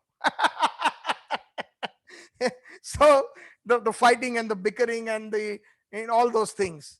Of course, there is some, but in the material world there is no real love. Let's that's the conclusion of Guru, Sadhu, and Shastra. It is an arrangement. So then further, this anurag in Krishna prema, especially, that is possessed by the gopis in the raga and anuraga and mana and the mahabhav. They are possessed only by the madhuri rasa, and especially the mahabhav is expressed at the highest by Srimati Radharani. So like this, we find all these different delineations. And then, if you all remember last time, we had also mentioned that when anubhav, when anuraga, when it becomes matchless, it becomes at its highest zenith, filled with astonishment, it obtains a state of complete madness, which is also called unmata or intoxicated, so crazy, then that is called mahabhav. So that mahabhav is expressed in those gopis, in Radharani, especially in separation, and by Chaitanya Mahaprabhu. When he is actually speaking the seventh verse, he has obtained that particular mahabhav symptom. He has just started to obtain that. He has already obtained all those other symptoms that are there in Madhurya Rasa. Nandan has obtained that. Krishna has obtained those. And now the mahabhav is about to transform Chaitanya Mahaprabhu and obtain the full-fledged bhav of Srimati Radharani. And so in the state of mahabhav, both the union and separation, these are known as sattvic bhavs, that are displayed up to the highest possible limit. And that intensity is also known as maha udipta. Maha udipta, it is called. That kind of udipta means it manifestation. and that kind of love that is manifesting, which is Maha, which is the greatest of all. And in that, there are different levels of madness. And the different levels of madness have also been explained so nicely by Rup Goswami in the Bhakti Rasamrita Sindhu, that in that separation, one feels there are three different kinds of separation. There is Purvarag, Mana, and Pravas. And Man and Pravas can only be obtained once we attain that state, excuse me, of Mahabhav. Or when we attain that state of Krishna Prema in the mood of the gopis. But Purvarag is something that even while we are here as sadhaks, we can attain it.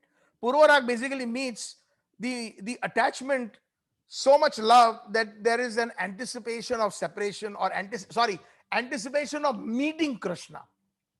So the gopis also, when they used to go home after the early morning separation in the last pahar, where Radha Krishna and the gopis used to wonderfully enact their Madhurya pastimes in the forest of Vrindavan. So then at that time, Radha and Krishna in a very romantic mood, and the gopis are also, they all suddenly become very sad, because now they have to leave. So that is known as pravas, or that kind of separation. Now we have to leave. Now we have to go. The separation is going to happen.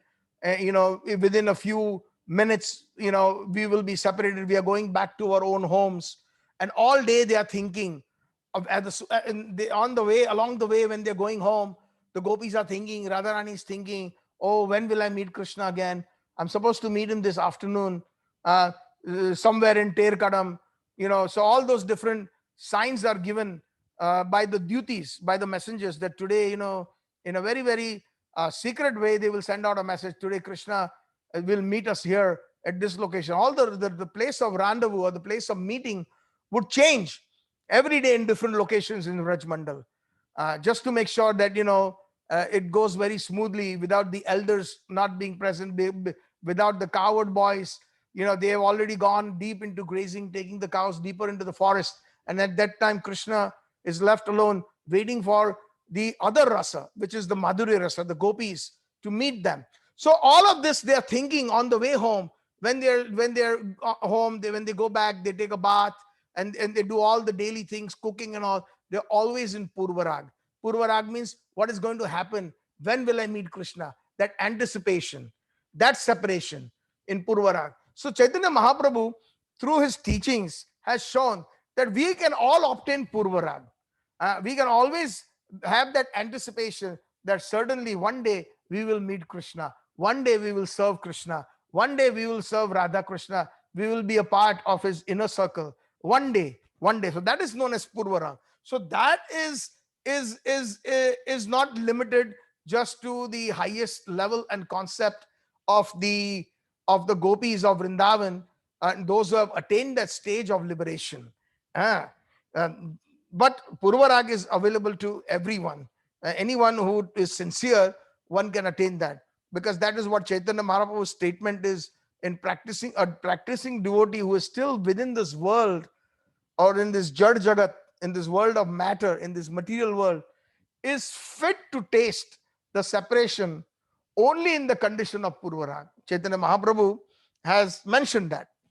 And this whole Chaitanya Shikashtakam is eventually leading the sadhak from the external mood into the internal mood by Chaitanya Mahaprabhu's example. Obviously, we cannot obtain the mood of Radharani, but we can obtain the other different moods of the gopis, which Chaitanya Mahaprabhu has expressed through the main reason how, and the main what do you say, the method is through chanting of the holy names. Hare Krishna, Krishna Krishna, Hare Hare, Hare Ram, Ram Ram, Hare Hare. So somebody can ask, without meeting Krishna, how can we experience separation from him, or Purvarag? How we can express?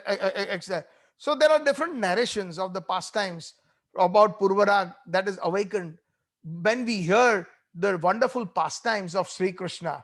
When we hear the pastimes of Krishna through the perfect devotees, when they are speaking, Bhagavad Suno Bhagavad Sthane, Chaitanya Mahaprabhu said, one should hear the scripture through realized souls. And when they are describing the pastimes of Krishna, the 10th canto of Srimad Bhagavatam, and so many different wonderful pastimes of Krishna are found in the Gaudiya Vaishnava literatures, and many other Vaishnava Sampradayas we find, especially even in the Vallabh Sampradaya, all those are there. They have been expressed because they have been able to experience those pastimes. So when we hear those narrations, that Purva Rag is awakened within us. So as an example, Purva Rag was awakened in Rukmani Devi, because Rukmani Devi was in her father's hometown, and she had heard about the qualities of Krishna who was in Dwarka. And immediately she fell in love when she heard the pastimes of Sri Krishna. When she heard the pastime, so then she decided that if I'm going to have a husband, it will be Sri Krishna. And then she sends a letter expressing her love and her desire. Please come and receive me and make me your wife. So Krishna came and kidnapped Rukmini, because Rukmini was supposed to get married to, I think it was, trying to remember, Shishupal. That was the arrangement that was made, or maybe I'm mistaken. So maybe, but her father had arranged her marriage with somebody else, and the only way to get Rukmini Devi was to come and kidnap her. So Krishna does haranam, he kidnaps. So therefore, in that Madhurashtakam also there is that part where Vallabhacharya writes, Adaram Maduram Vadanam Maduram Madhuradi Pater Akhilam Maduram. Everything about Krishna is very sweet. He says, Taranam Maduram Haranam Maduram Madhuradi Pater Akhilam Maduram. Taranam means even when he delivers somebody, it is so sweet. And Haranam means even if he kidnaps somebody. So here Vallabhacharya Pad is probably referring to the kidnapping of Rukmini Devi, due to the Purva Rag that she had anticipated, that, I've never met Krishna, I've never seen Krishna, but I have fallen. Thank you, Nanpran Prabhu. It was Shishupal. Thank you for confirming. So yes, she in Purvarag, never seen Krishna, but only hearing. So that is how we can develop Purvarag for Krishna. We can develop that attachment for Krishna. We can develop that love for Krishna by hearing his pastimes. Tava kathamritam tapta jivanam kavi biriditam kalmashapaham shravana mangalam shrimadatatam bhuvi grinanti je bhuridajana. In the Gopi Geet, I think it's the 7th verse or the 9th verse, wherein says, Tava kathamrit, oh Krishna, the gopis are saying, your katha, your pastimes are amrit. They bring deathlessness. Mrit means death, and amrit means deathlessness. So it's nectar that gives us immortality, just thinking and hearing about because the gopis in separation, they sang about Krishna's different pastimes. They were saying, oh, do you remember Krishna, how he dressed up? And one gopi would dress up with a peacock feather, and she would act as if she's got a flute, and then she would stand in the Tribhanga Lalita form, in the three-band form, and enact as if she is Krishna. And then some gopis would act like Radharani, and like that they would remember all the pastimes. You remember how he broke our pots, and in Govardhan, by Dan Ghati, and in Khor Sankri, how he was asking for tax, how he was asking us, as if this whole Vraj belongs to him. My father is also King Vrishabhanu. He's coming into my territory and he's asking us tax. He's asking us to give us milk and butter. How dare he? Let's beat him up. So they beat up Krishna. They beat up his coward boys like that. So all these different ones. There's Tava Kathamrit. In separation, Krishna is gone. He has gone into hiding, and they're thinking about all his different pastimes. So that is the thing. That is how we can develop Purvarag. Chaitanya Mahaprabhu and our acharyas explain. This is how, by simply hearing about the pastimes of Sri Krishna, we get attracted to Krishna. And then when that great madness happens, then, there are 10 different symptoms of Chinta, Jagran, Udvek, the Tanava Krucha, etc., Malinangata, Pralapa, Vyadhi, Unmada, Moha, Mrucha, etc. So all these symptoms actually happen. And these happen when one reaches that Mahabhav stage. Especially it happens to Srimati Radharani. So like this, we explained the different and continuing into the 7th verse in the mood, in Chaitanya Charitamrita, it is said in the Antya Leela, especially the last 20th chapter, is the Chaitanya Shikashtakam. It is the golden volcano of divine love that emanated and that sprouted the lava, which in the form of the Chaitanya Shikashtakam, where it bursted the Krishna Prem. When Chaitanya Mahaprabhu attained Radharani's bhav, he could not contain it. It was bursting, and the volcano burst, the golden love.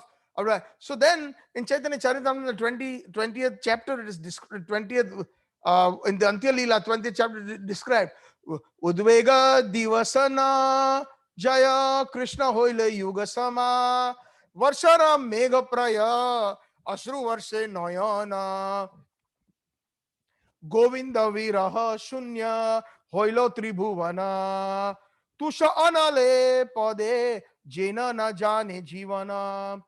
So basically, Krishnadas Kaviraj Goswami is expressing the same bhav, exactly the same meaning in Bengali from Sanskrit, the 7th verse, where he's saying that Udvega Divasa Na Joy. He says that we are feeling so much pain, Udveg, Divasa Na Joy, and I cannot even live one day without Krishna. Krishna Hoila Yuga Sama. The separation is like a yuga, like a millennium. Varshara Mega Praya. Ashru Varse Nayana, and Nayana in my eyes, as if the thundering clouds are pouring rain. That is my situation. Govinda Virahe Shunya Hoilo Tribhuvana. The entire 3 worlds, the heavenly planets, the middle planetary system, the earthly planet, and the hellish planets, that is known as Tribhuvana. So Hoilo Tribhuvana, Govinda Virahe Shunya Tusha Anale Pada, as if it feels like I'm entering a forest fire. Jena Na Jaya Jivana. And that kind of, this is my life right now. This is my life in separation. I feel as if I'm being burnt, roasted, the kind of the burning feelings out of separation, as if I'm in a forest fire. In Govinda Virahe Shunya Hoila Tribhuvana. Shunya means zero. This entire world has become zero. Entire world has become void. So like that, this has been expressed. In the ecstasy of Mahabhav, there is one wonderful little pastime, and Lalita and Vishakha, they are saying that without the son of Nanda Maharaj, I am so agitated. Mahaprabhu is saying this to who? To Rai Ramanand and Swarup Damodar, who are Lalita and Vishakha. Mahaprabhu is saying, "Oh Sakhis," he is addressing them as Sakhis because he is Nanda Nandan. This is happening in the Gambhira in Jagannath Puri, mind you. So here he is now fully fledged, after obtaining the mood of Srimati Radharani. Now he is addressing Rai Ramanand and Swarup Damodar Goswami as Lalita and Vishakha respectively. Oh Sakhis, he's saying, "Oh Sakhiri, without the son of Nanda Maharaj, I am so agitated and distressed that my days simply do not pass." Each and every moment it appears to be like an entire millennium. Yugaitam nimishena chakshusha pravashaitam shunaitam jagata sarvam govinda virainame. So when he's speaking this verse, he's speaking it to his 2 Sakhis. That is Radharani's mood, speaking to Lalita and Vishakha. Now I simply cannot tolerate the separation of Govinda. And this entire universe, this entire world has become shunya, void. So like this. And Bhaktivinoda Thakur has expressed, we sang this song last time, but we didn't get into the meaning of it. So in the Bhaktivinoda Thakur has composed 3 songs depicting verse number 7, of explaining verse number 7 in his book called Gitavali, in regards to the Shikashtaka verse number 7. So verse number 7, there are 3 songs. So in the first song, Bhaktivinoda Thakur is saying, गाइते गाइते नाम की दासो होइलो कृष्ण नित्य दास मुई हृदय स्फुरिलो. Look at my condition, he's saying. Gaite gaite, after simply repeatedly chanting, gaite gaite, chanting and chanting, because Mahaprabhu chanted the holy names for 12 years in the Gambhira, in seclusion with his 2 most intimate associates.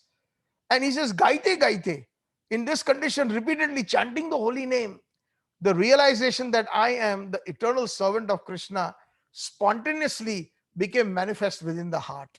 So that part that is applicable both to the sadhak and also applicable to that higher state, where ultimately Radharani is saying that, my life is only meant for Krishna.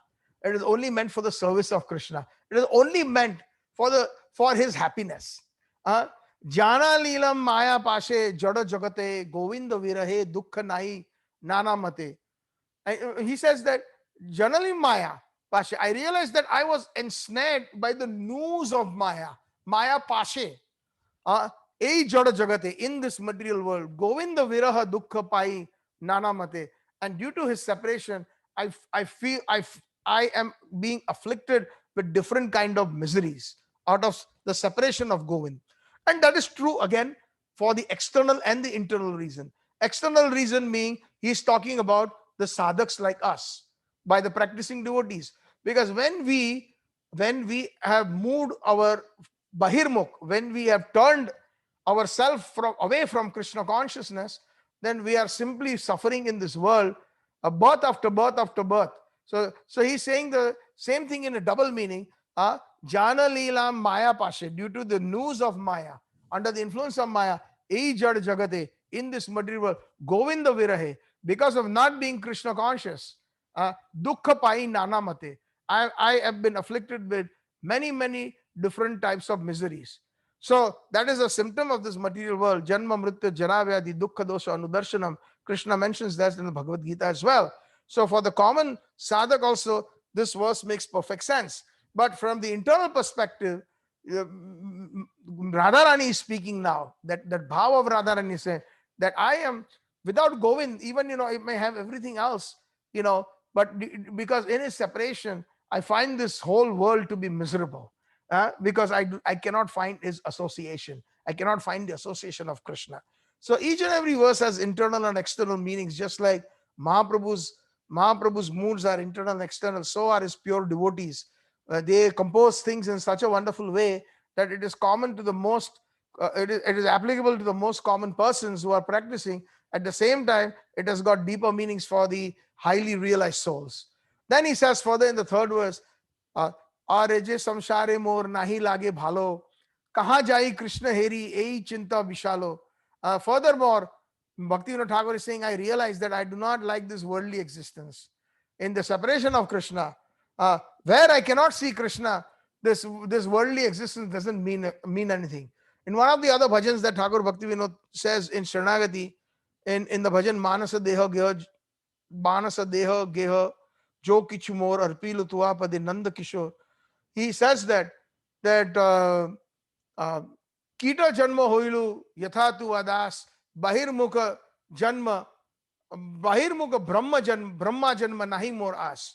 Even if I get the opulence of Lord Brahma, of the topmost heavenly planets, if I am averse to you, and if I am not Krishna conscious, then I do not want that opulence of Lord Brahma.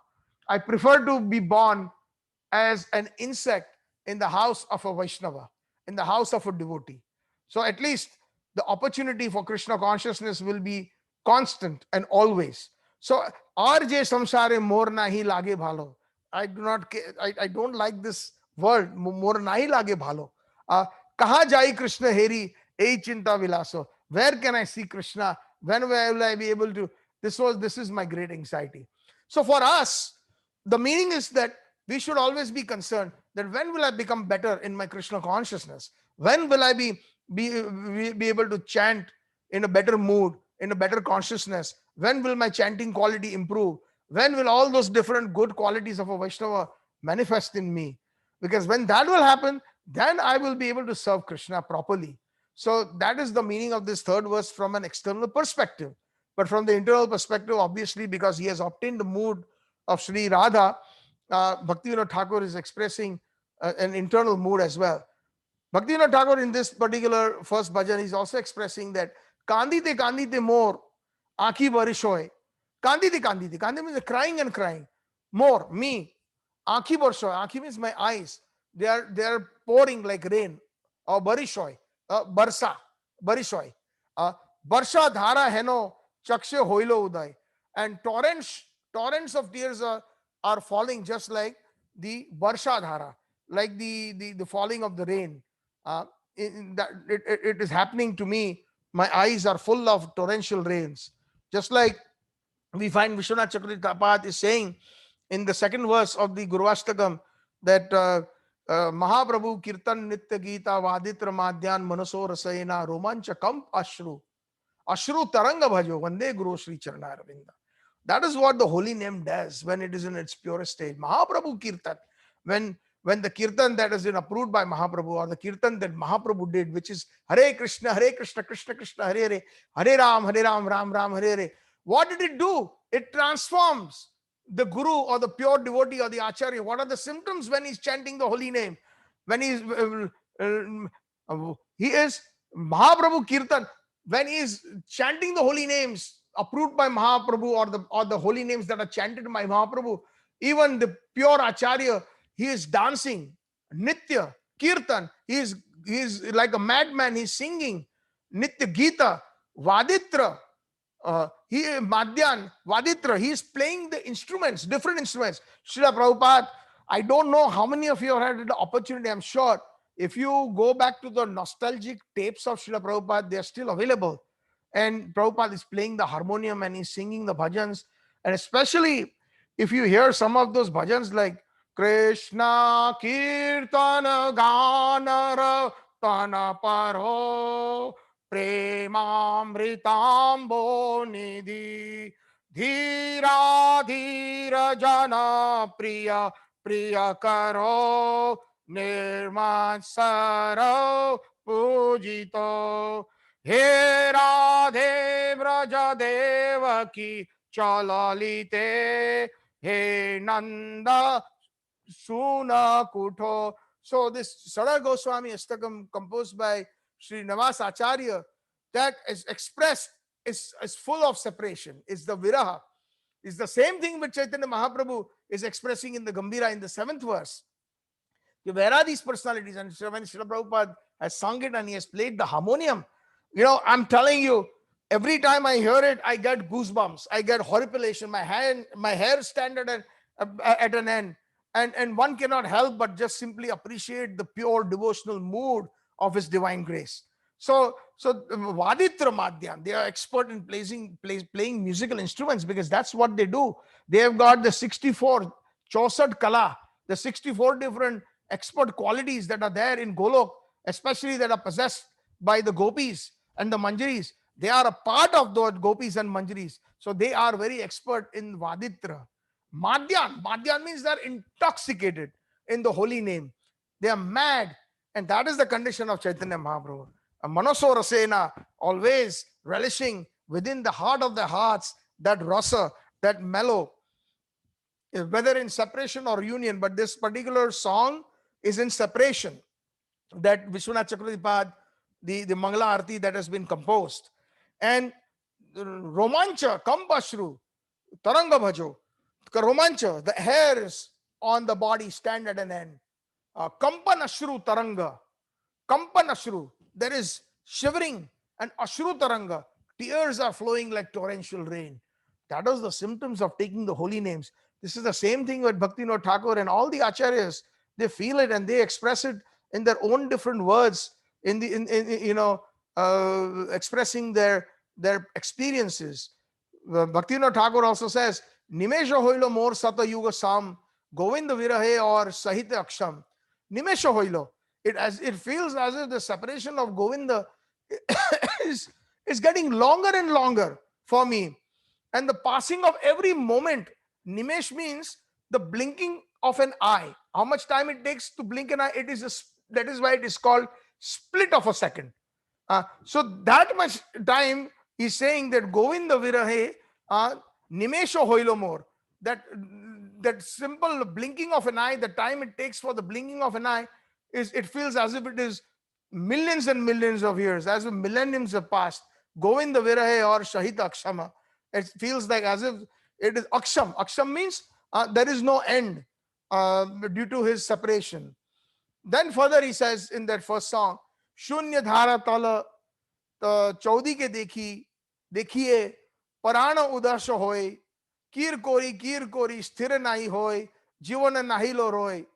So he's saying Shunya Dharatal. Everything has become zero. Everything. Chaudi ke dekhya, seeing it in all four directions. Parana udasa hoy.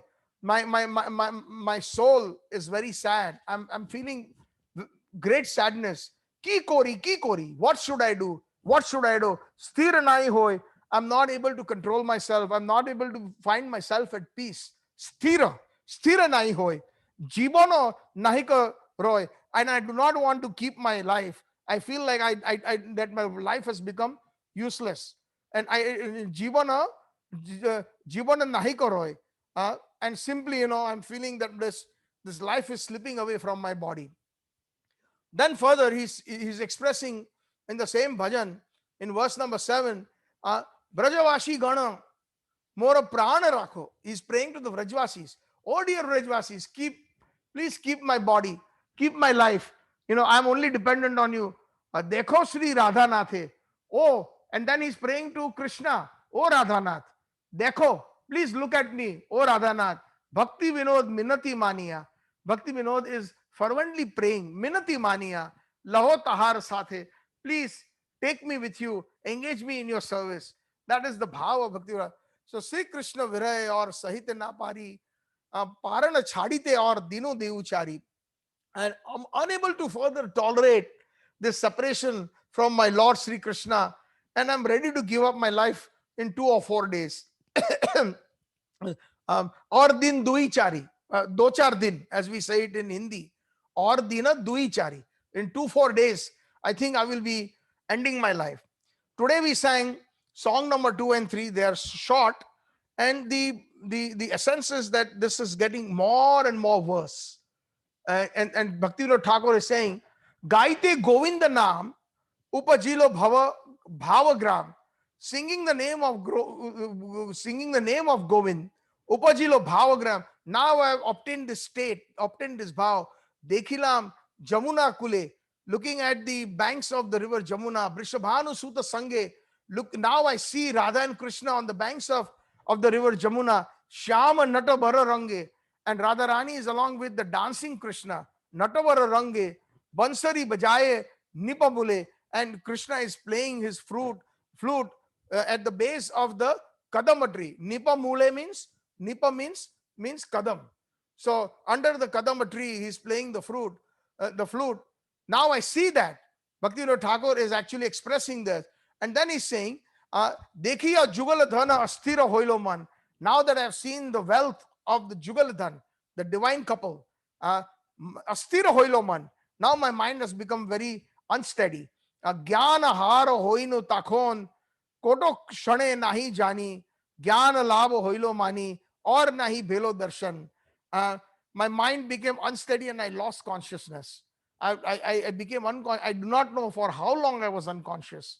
Bhaktivinoda Thakur is saying, but when I awoke, that vision of Radha and Krishna was no longer present. So that again brought even more and more separation. So that's the same thing that happened to Chaitanya Mahaprabhu in the Gambhira. Sometimes he used to see the Leelas of Krishna and then Krishna used to disappear. Just like Krishna, how he disappeared in the Ras Leela. So like that, when Chaitanya Mahaprabhu felt that in the bhava of Radharani, that pain became even more acute. And that is being expressed in the 7th verse. That pain is so acute that sometimes he sees Krishna, sometimes he doesn't see. And the moment she doesn't see Krishna, or rather Mahaprabhu doesn't see Krishna, the pains of misery are growing more and more. So that is the kind of thing that Bhaktivinoda Thakur has expressed, that yeah, I see you now at the banks on the banks of Jamuna. I see you under the Kadam tree. You're playing the flute so nicely. You're dancing with Radharani on the banks of the Jamuna. And then when I see that, I swoon. So Mahaprabhu used to swoon in the Gambhira many times. He used to just faint when he was in his ecstasy, in the Vipralamba Bhav. And then when he used to wake up again, he used to lament, now I cannot see Krishna. Now I cannot see that vision that I used to have. Exactly the same thing. Knowing the heart of Chaitanya Mahaprabhu, knowing the heart of Radharani, because Radharani, Bhaktivinoda Thakur is a Priyanarma Sakhi of Radharani, very dear to Radharani. Bhakti Siddhanta Saraswati Thakur is Sri Varsha Bhanvi Daitaya Das. That is the name that was given by his guru, Srila Gaur Kishore Babaji Maharaj's initiated name, the Gurudev of Srila Prabhupada, Varsha Bhanvi Daitaya Das. Just like my name is Satchitananda Das, the name of Srila Prabhupada's Gurudev before sannyas was Sri Varsha Bhanvi Daitaya Das. So what does that mean? Very appropriately, because Gaur Kishore Babaji Maharaj is also a Manjari. He is an expansion of Raghunath Das Goswami, Guna Manjari.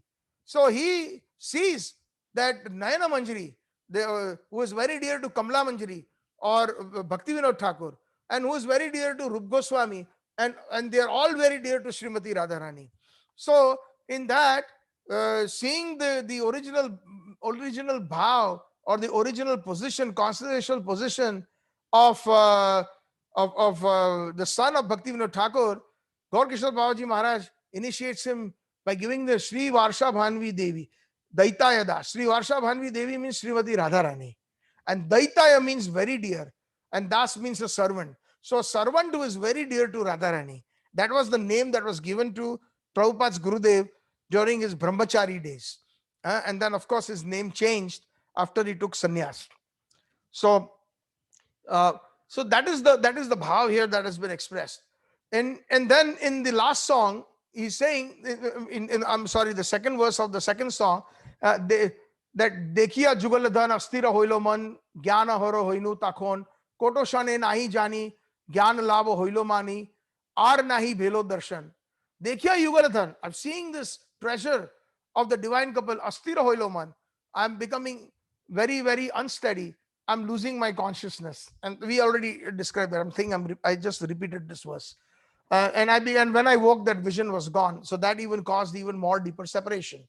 And in the last song of the part 3 of Shikashtakam song, part 3, Bhakti Vinod Thakur has a few verses where he's describing Sakhi go kemate dharibo paran nimesho hoilo jugera saman.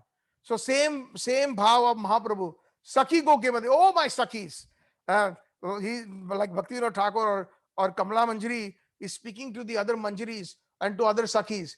Kemate dharibo paran. How will I be able to behold myself? How will I be able to live? Nimesho hoilo yugera saman. Same thing, that even a moment of eye blinking appears to be like many, many millenniums. Shravanero dhara aakhi varishoy. Just like in the month of monsoon, how the rain showers, similarly my eyes are showering that kind of rain with that intensity. Shunya bhelo dharatal. This entire world has become zero. Govinda virahe prana nahi rohe. Due to the separation of Govind or Krishna, I become lifeless. Kemone vanchi be bolo. What can I say? What can I? Please tell me, how will I be able to live? He, like this, Bhakti Vinod Thakur is talking to the Sakhis. He's talking to the different servitors of Srimati Radharani. Then he's saying that Bhakti Vinod Asthira Hoya. He has become very unsteady. He has become very, very restless due to the separation. Puna Nam Ashray Kori. And now again I'm taking the holy name. So this is the beauty. Very important here. Puna Nam Ashray Kori, which Chaitanya Mahaprabhu again and again repeatedly, sometimes in his ecstasy, used to hear the wonderful songs of Jaidev Goswami, Vidyapati, Chandidas. And then after he used to discuss the different pastimes of Radha and Krishna, and then that vision would go away, he would faint. And then when he would come back, not finding that those pastimes in his heart, then he took again shelter of the holy name. Chaitanya Mahaprabhu increased this intensity of chanting Hare Krishna, Krishna Krishna, Hare Hare, Hare Ram, Ram Ram, Hare Hare in the Gambhira. Similarly, Bhakti Vinod Thakur is saying, Bhakti Vinoda Astira Hoy, becoming so restless in the separation, Punaha Nam Ashroy Kori. Again, he takes shelter of the holy name. So this is so important. The entire Shikashtakam, the entire basis of pure devotion is the holy name.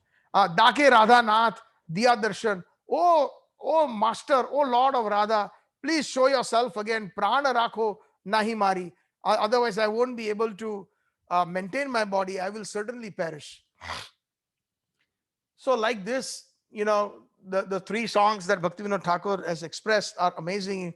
It is absolutely essential that one seek to experience this separation.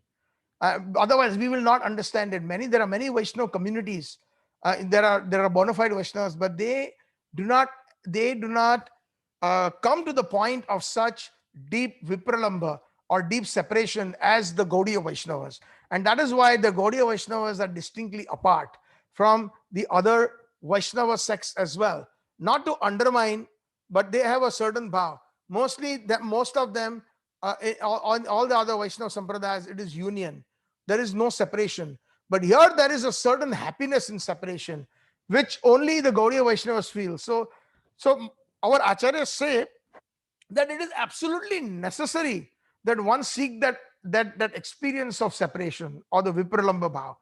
And even in our natural experience, we see that when we meet a person every day, when we see the same person again and again, sometimes that love is either constant or stagnant, but it does not increase. But when that separation happens, let's say even a child, when it goes to college and he's gone for a few years and you don't see him for months on, and when he comes home, there is tears of joy and ecstasy and so much, like, hugging and kissing.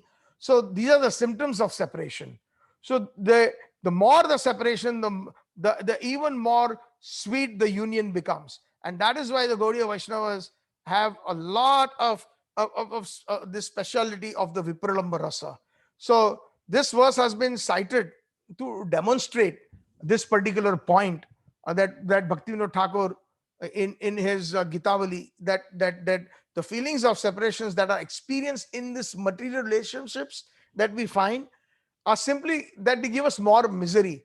But whereas the transcendental separation, those experiences, they give us supreme bliss, which is so true. See, we have not tasted it, so we cannot really say, but we have to believe the words of the acharyas. Bhaktivinoda Thakur in one of his bhajans says, Tomara Shevaya Dukkha Yadi Hoy, Shei to Parama Sukha. Even in your service, in separation, if there is so much pain, but it is indeed the source of the highest bliss for me. So like this, the importance of separation has been expressed in this 7th verse of Yugayitam Nimishena Chakshusha Pravashayitam Shrayitam Jagat Sarvam Govinda Virahena Me.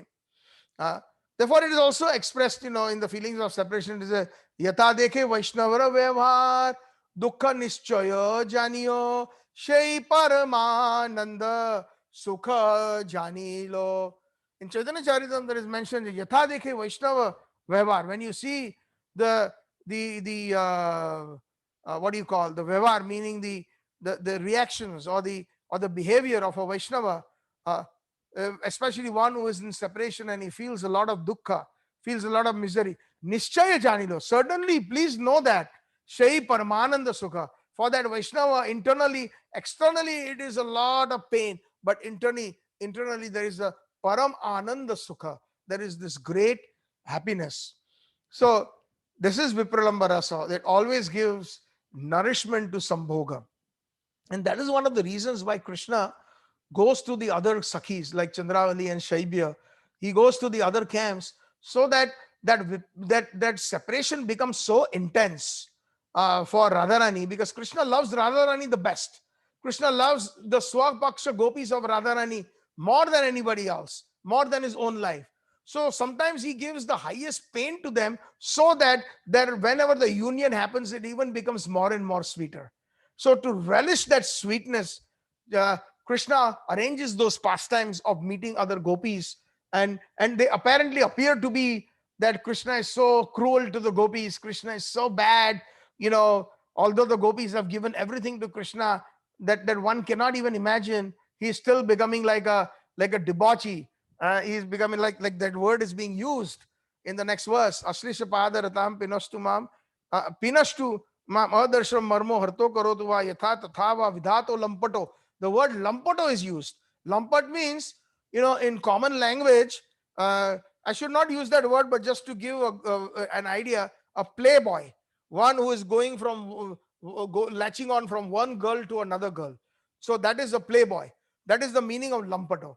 But from the highest sense, people will never understand this unless and until one studies Bhagavad Gita, Srimad Bhagavatam systematically, and one hears this Hari Katha from the lips of the pure devotees or reads the books of the pure devotees. Otherwise, Krishna will appear just like a mundane, like a materialistic playboy.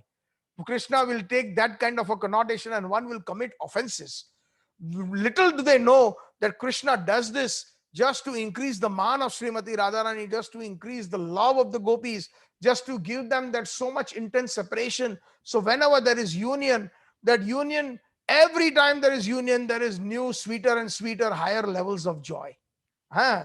So this is the secret behind it. So therefore, we will never commit offenses if we understand this part. We may not understand all the different the different details because we have not reached that stage. But if we understand the tattva behind it, then we will never commit an offense. We will never get a bad thought in our head. We will never get a disgusting, mundane thought which is related to a common man, and a woman related and in lust or sex. No, actually speaking, this is of the highest nature, which cannot be experienced without understanding and without getting the kripa. It is of such high nature that all these sacrifices that the gopis and all are making, it is only for the pleasure of Krishna. And we will find that in verse number 8 once we complete this verse, which we are almost, I think I have pretty much mentioned quite a bit on this. Just to mention a couple things from Chaitanya Charitamrita, it is said that Atma Indriya Priti Vancha Tare Bali Kam. This is exactly what I was saying a few seconds ago. Krishna Indriya Priti Icha Darshe Premanam. Very important instruction in Chaitanya Charitamrita. It has been described in the Adi Leela. Krishnadas Kaviraj Goswami says this in the 4th chapter, that Atma Indriya Priti, when one is involved for their own sense gratification, Tare Bali Kama, then that name is known as Kama or luster. But Krishna Indriya Priti, for the pleasure of Krishna or to give Krishna pleasure, Icha Dhare Premanam. So such desires and such actions are called prema. And those actions that only fan our lust are known as kama. So here Krishnadas Kaviraj Goswami has given a wonderful definition by this very simple verse. What is kama and what is prema? Atma Indriya Priti Vanche Tare Bali Nam. Bali means to, then it is called kama. Atma Indriya Priti Vancha Tare Bali Kama. That name is known as Kama. Krishna Indriya Priti Icha Dhore, or it takes the shape Premanam. Then it is called Krishna Prema. The desire to gratify one's own senses is Kama, and the desire to please Krishna's senses is Prema. Anya Bilashida Shunya Jnana Karma Navritam Anukulyana Krishna Anushilam Tad Bhaktir Uttam. Uttam Bhakti is Prema, Krishna Prem. Krishna Prem means to give pleasure to Krishna. Anukulina Krishna Anushilanam. One should perform such activities that will give lots of pleasure to Sri Krishna. So this is the mood that Mahaprabhu expresses. And even there's a couple verses that I would like to quote before I conclude today's session from the Bhajan Rahasya by Srila Bhakti Vinod Thakur, which is the same thing that Mahaprabhu is speaking in the Gambhira in the 7th verse of Chaitanya Shikashtakam. He says, Amuni Adhyani Dinatarina Hare Tvada Alok Nam Antareva Anatha Bandha Karunaika Sindho Hahanta Hanta Katham Nayami. O Ananda Bandhu, O friend of the destitute. We say, O Krishna Karuna Sindhu Dina Bandhu Jagatpate Gopesha Gopika Kanta Radha Kantu Namastute. So here also Bhaktivinoda Thakur is using a similar. He's saying, Oh Ananta Bandhu, oh friends of the destitute, a friend of the fallen, oh Karuna Sindhu, oh ocean of compassion, alas, alas, how can I bear the passing of these miserable days and nights being bereft of your association? So here Bhaktivinoda Thakur has composed this verse. Then another verse from Bhajan Rahasya, Bhaktivinoda Thakur is saying, Naheriye tava mukha hrudaye darun dukha dinabandho karuna sagar ei adhanya divanishi kemone katabe dashi upaya laha ata para being unable to see your face, my heart is filled with unbearable distress. O friend of the fallen, O ocean of compassion, how shall I pass these miserable days and nights? I am your maid servant.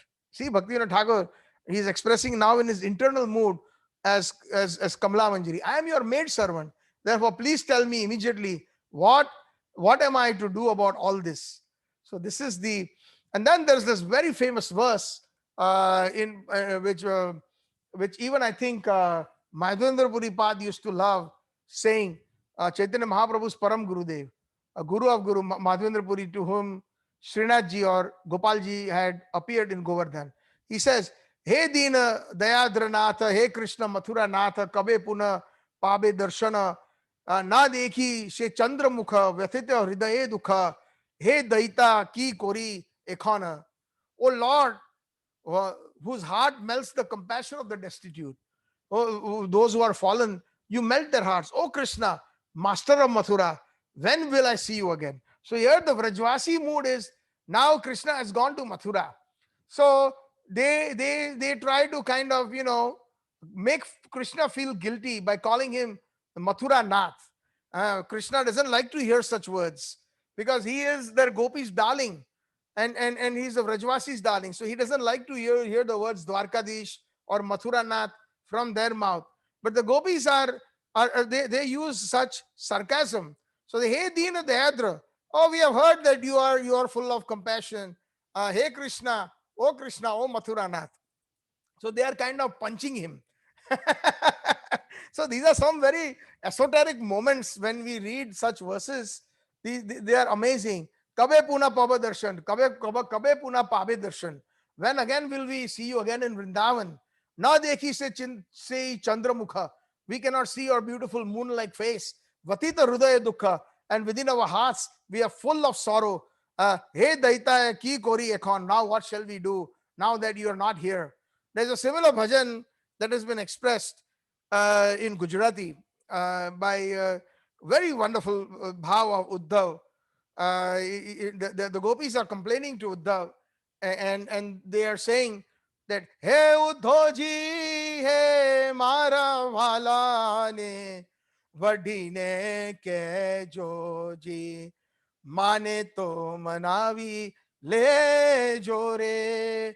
Hey Uddhav ji, hey mara wala ne vadine ke jo ji, Mathura ना राजा क्या छो, गोपालों ने भूली क्या छो, मान थी मनावी रा छोरे.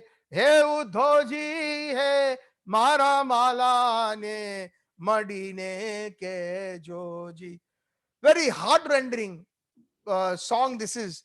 When Uddhav came to Vrindavan, the gopis are saying, Hey Uddhavji, when you go back and see Krishna, Mara kana ne madi ne kejo je. Please tell my Krishna, mane to manavi le joje. Please try to persuade him.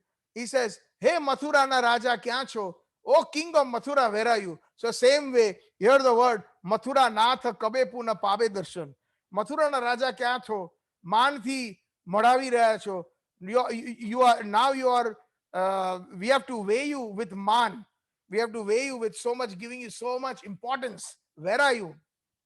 Mathura na Maharaja kya cho? Gopado ne bhuli gaya cho. You have forgotten Vraj Mandal. You have forgotten the cows. Gaua ne bhuli gaya cho. You have forgotten the cows. You have forgotten the coward boys. You have forgotten us.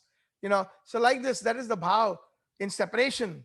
We're talking about separation. So this song also was so amazing.